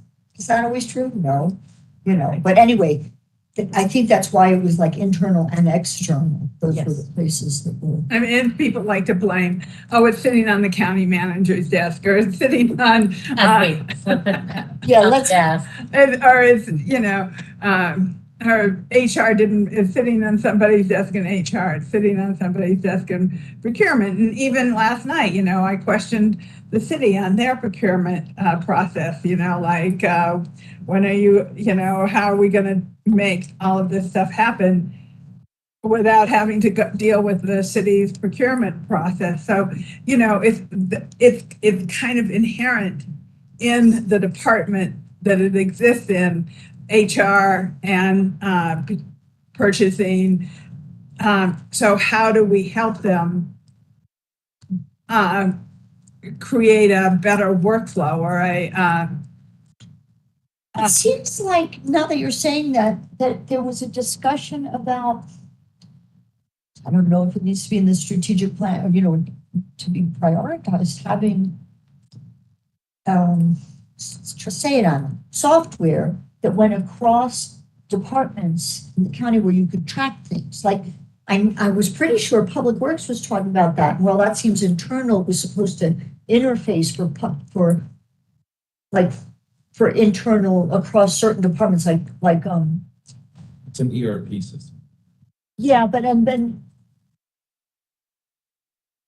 Okay, that doesn't, Project Mates. I don't know what Project that Mates- is. Project Mates is a pretty big software package. Yes, that's right, that they've been telling me about, but okay. Yes. But does that, whether that interfaces with purchasing and HR, but it said it lets them track their projects and maybe they have to input.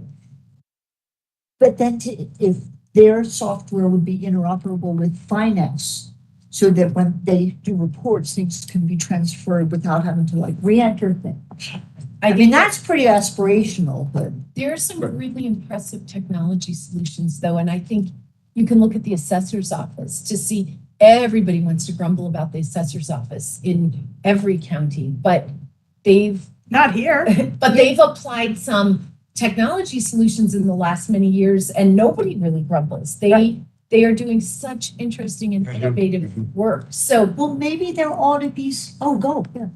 So one thing that I was able to write down when I had the opportunity about HR, and in my head, I thought about a transformational plan for HR. So I have 3 objectives that I wrote down for us. This is a while back, so it probably needs a bit more finesse to it. One is modernize and align HR systems. So in order to reduce risk, improve county and departmental efficiencies, and provide quality systems. And I have 4 goals under each one, and I'll share one. It says promote the importance of quality HR data and technology solutions, leverage both data and technology to make informed decisions and streamline operations. The second objective was model customer service excellence and demonstrate customer service. It was teeter-tottering between the two. So one of those is to enable employee easy access to information and collaboration in finding solutions. I say solutions, it's not only just the benefits, but also salary compensation. How do we retain individuals? How do we recruit in that regard? That's where the customer service in terms of HR as a whole. And then the third objective, which is very comprehensive, and I have a lot of information there, but I called it work culture enrichment and employee retention enhancement. Provide mutual beneficial workplace solutions which promote a positive work experience and support a variety of department environments, provide professional learning experiences, opportunities to grow professionally or trade practice and have goals of that. That was more emphasis on the culture within the county and stuff, because we have a lot of opportunities, we just don't leverage them to our advantage either. There's a Within lot of- HR, or HR would be doing that for other departments, or So- how's that? And that's what I meant earlier is Yeah. that HR and the lead person of the department or the supervisor would work in tandem, but HR would have a plan, but the leader would have to create that environment. And this is the part where we don't have a strategy holistically about recruitment or retention. At least that's my opinion. And what I was trying to do with this is creating that platform to have those conversations about how do we support systemically throughout the county, so that way we have a system to apply to recruit and to retain. And that's holistically where we can be nimble.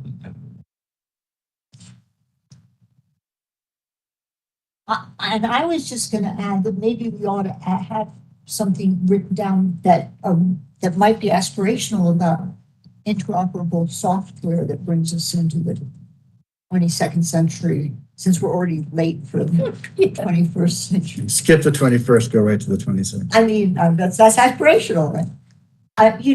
Is that important? This is definitely one of those things that I'm sort of throwing out there, but there's a big cost. You know, we have the example of the assessor's office where it was a payoff because they made good choices and knew what they were doing. And it's a little more focused than countywide, right? It's a more wicked problem countywide, but is We it? spent some big bucks to shift to that technology versus having people out on the ground. So it was a big commitment by the BCC to support doing annual flyovers for data. Yeah, well, So which is a really interesting thing. So with that example, is it worth thinking on that kind of a more aspirational level for countywide? Would it ultimately, like 5 years from now, make such a difference? It would be both more fun to work here and better service, and we would actually have a good ROI because of increased efficiency? Or will we, or because the alternative sounds like we would always be playing catch up or mustard. I called it IT versus FTE, and I would challenge the department heads to give me those requests in IT if it meant that over a period of time, they may not need as many FTE.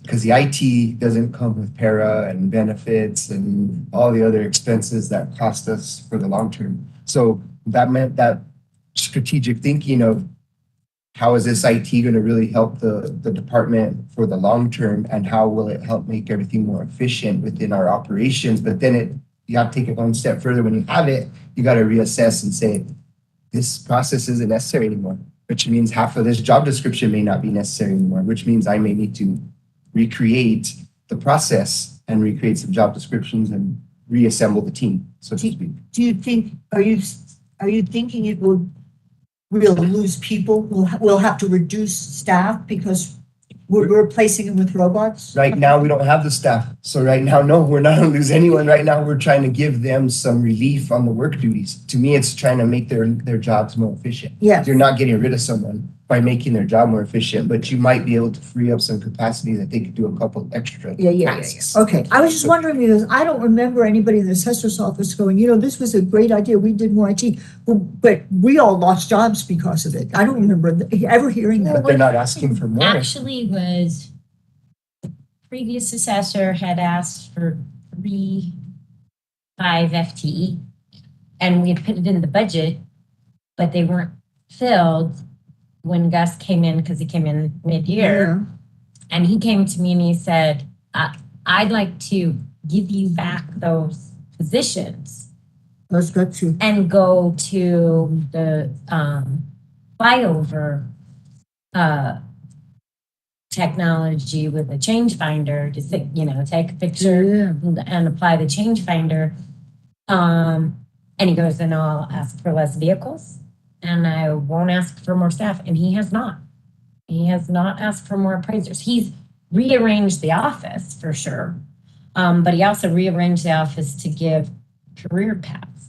And we did it, really kind of together. I will give Gus credit for doing it incrementally and working with me. He'd always make an appointment, talk about what he's trying to do, work through HR, and he had frustrations.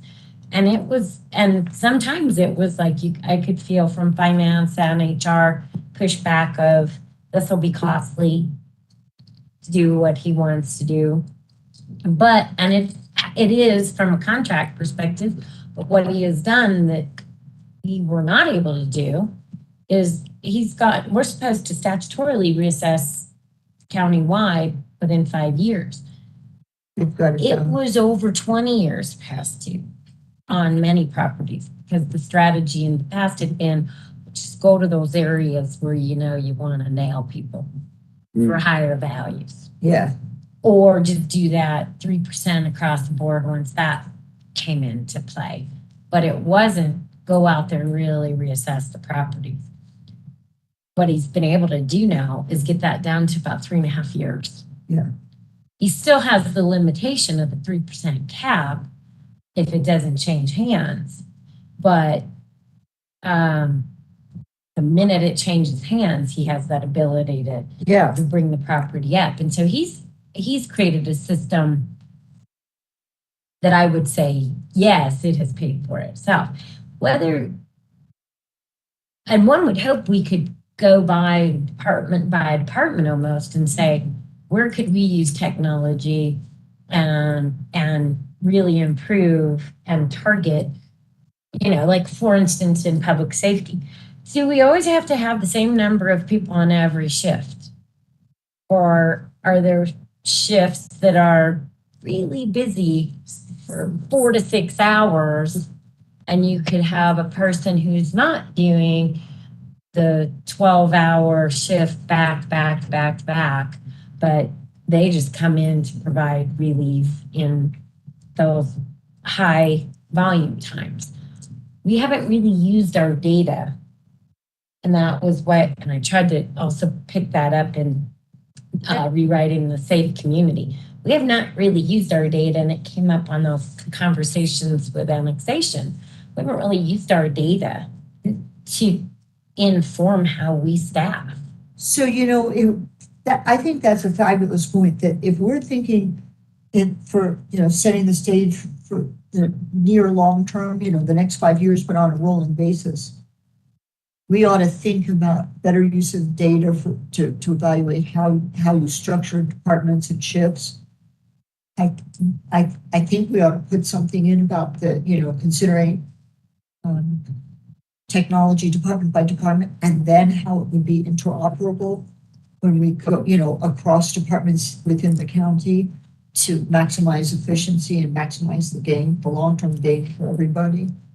I don't know if I missed this, and I apologize, but if since we are short on employees, if this the conversation was a way to, maximize the employees we have. Well, it was to try to make things easier on employees by using technology, essentially was the conversation.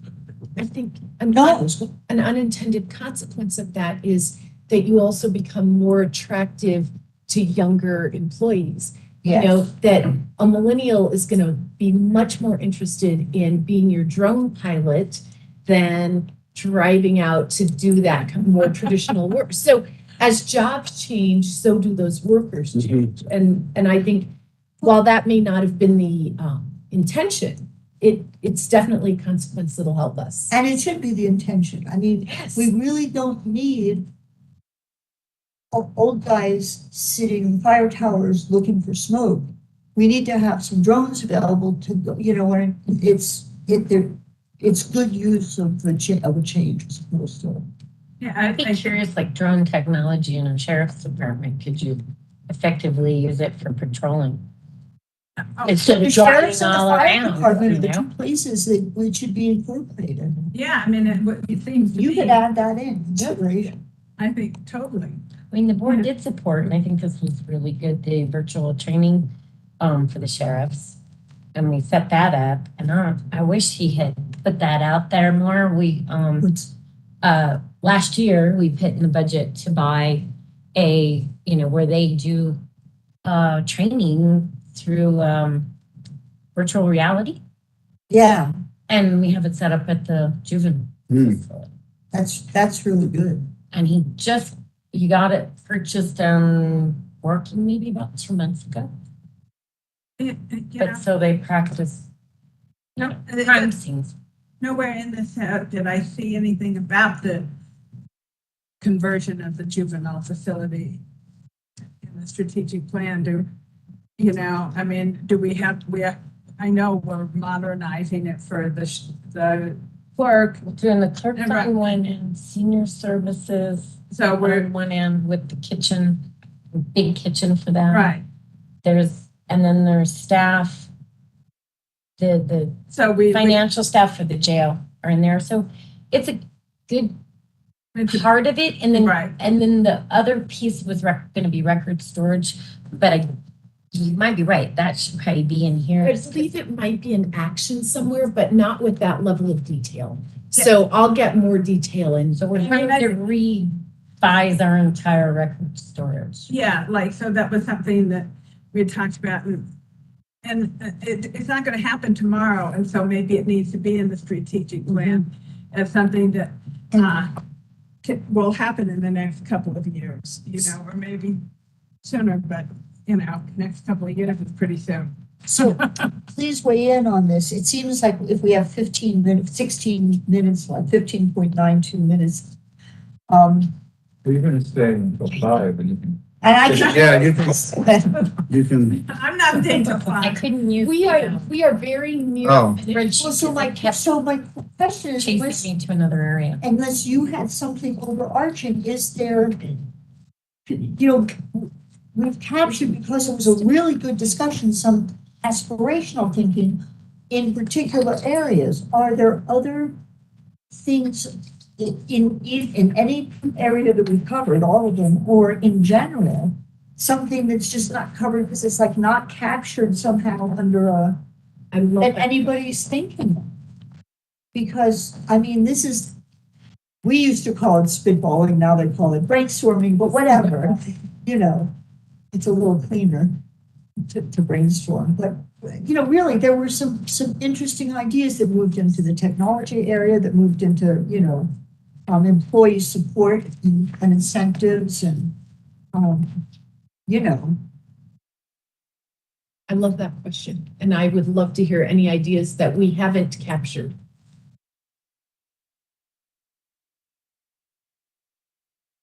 So one of the things that I have saw that has been very successful in my district has been us leasing the land to Reunity Resource as a model of agricultural development, so to speak. It has engaged youth. It has engaged a diverse amount of community and provided some equitable agricultural opportunities. So I don't know if there's something like that. I didn't read all the action plans, I'm sorry. That's the time we had, but that has been a good project. And it's something that wherever we own like county land, like Walhalla, or, somewhere in Commissioner Royval's district, there might be some piece of land that we could engage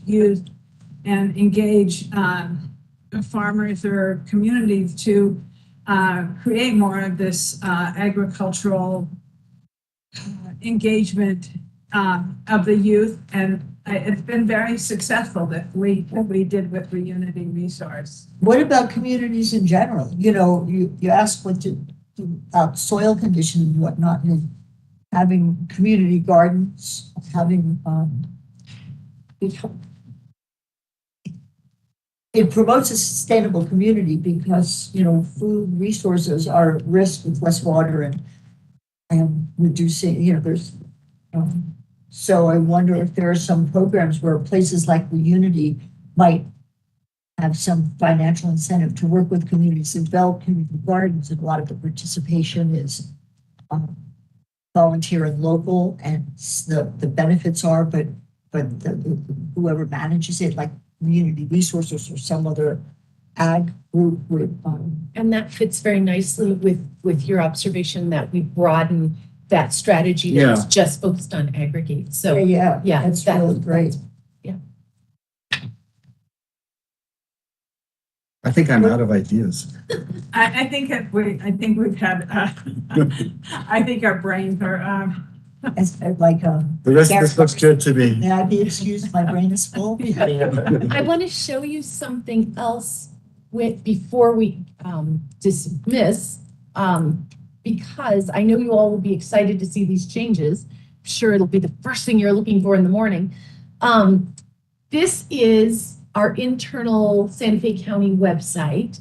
And if you go to sites and then strategic planning, and I sent you all this, so I'm sure you have seen it, but I always put the most recent version of whatever I'm working on here for you all to access. So right now you have the last iteration of the plan, April, and it's called working document.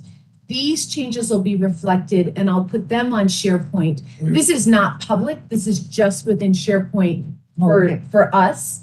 But give me Monday and Tuesday, and then this will be, again, still labeled working document, available for you to look at these changes. So, and it will continue right now to be in an Excel spreadsheet, but you will always have access to that newest version of whatever it is.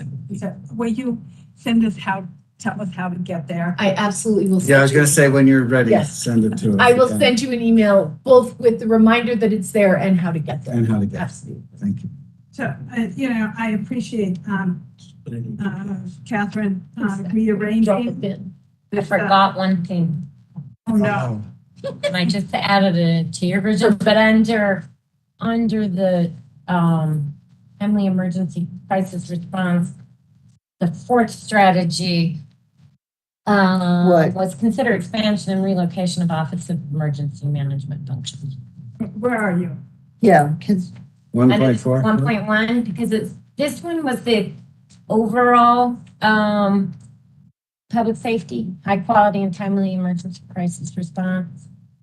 And then under that one, we had an initial developed public safety recruitment and retention plan. So that's for all public safety.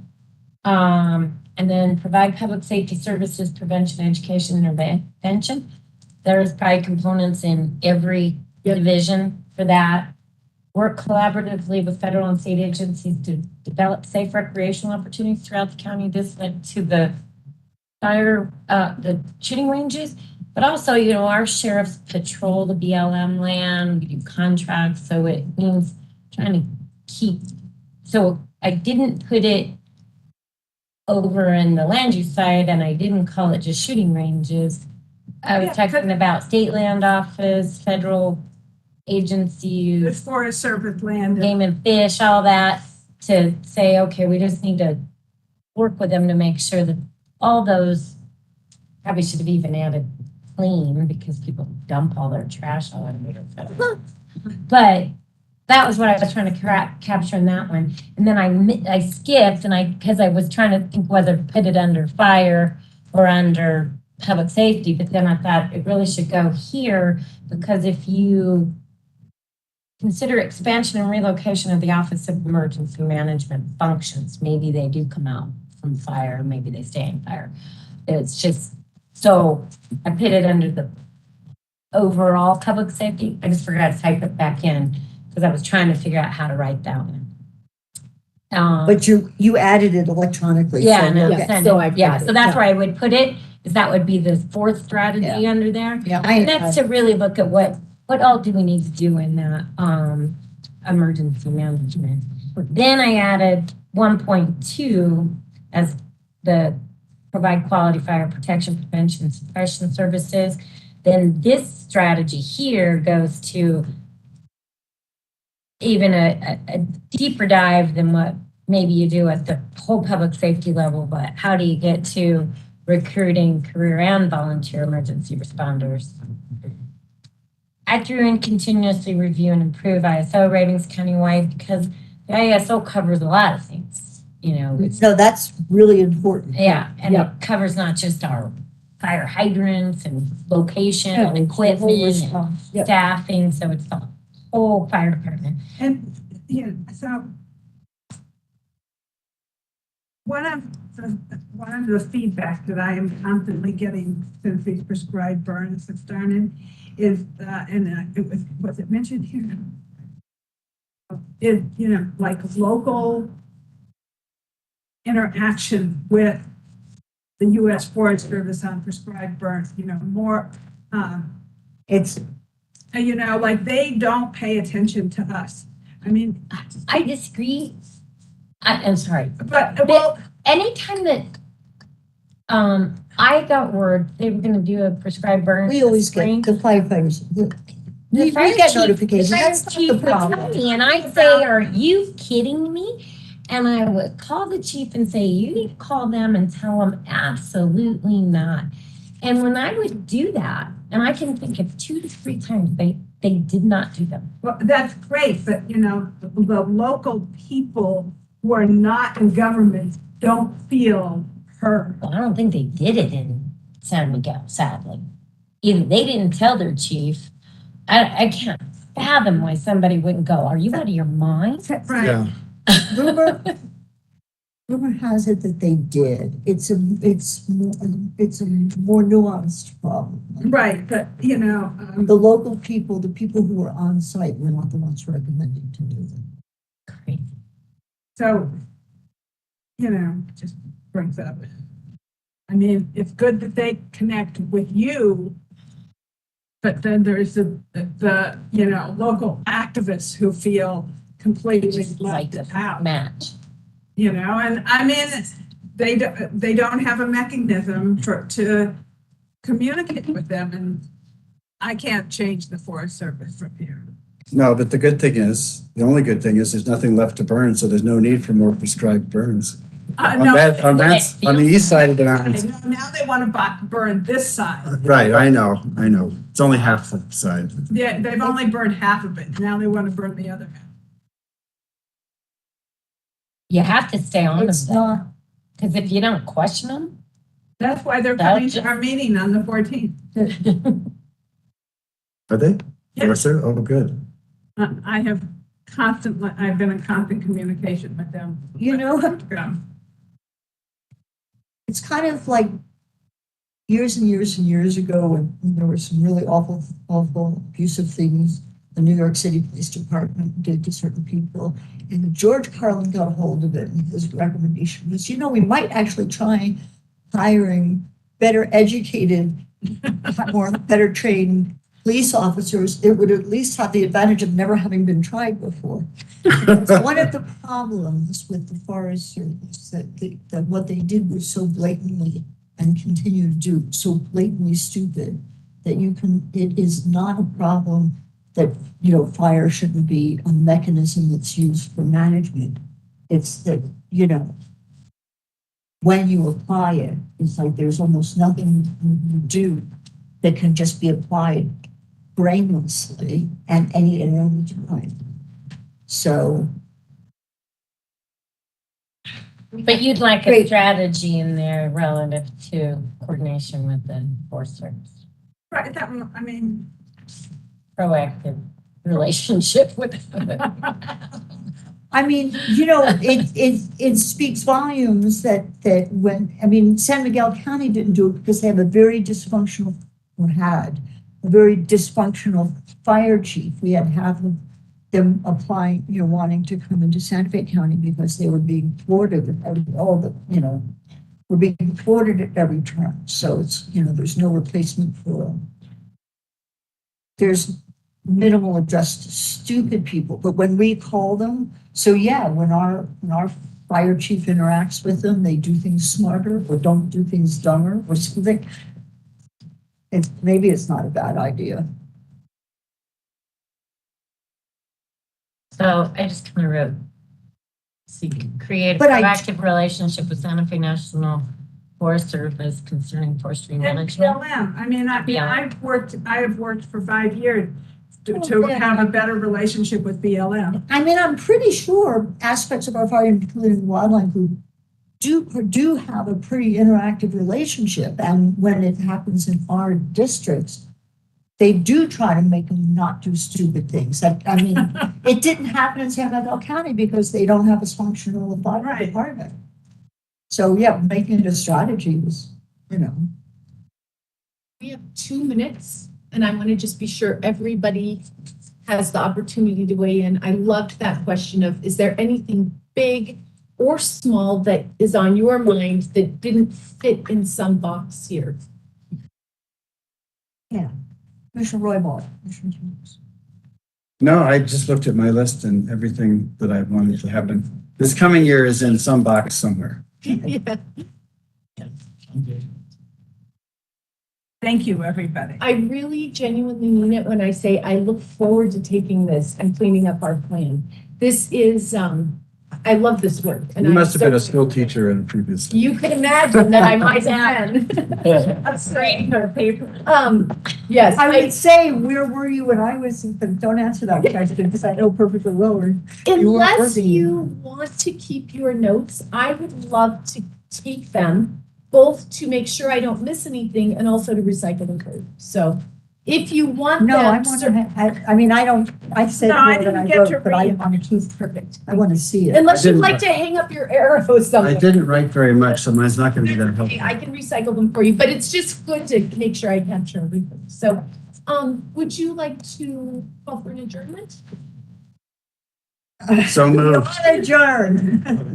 Thank you. Legally, I think. Thank you. To do. I'm going to go ahead and And close thank you, our- everybody. This was our- hugely productive. This was so helpful. And from a hot group of commissioners to an incredibly highly professional, hot group of managers and planners and deputy managers.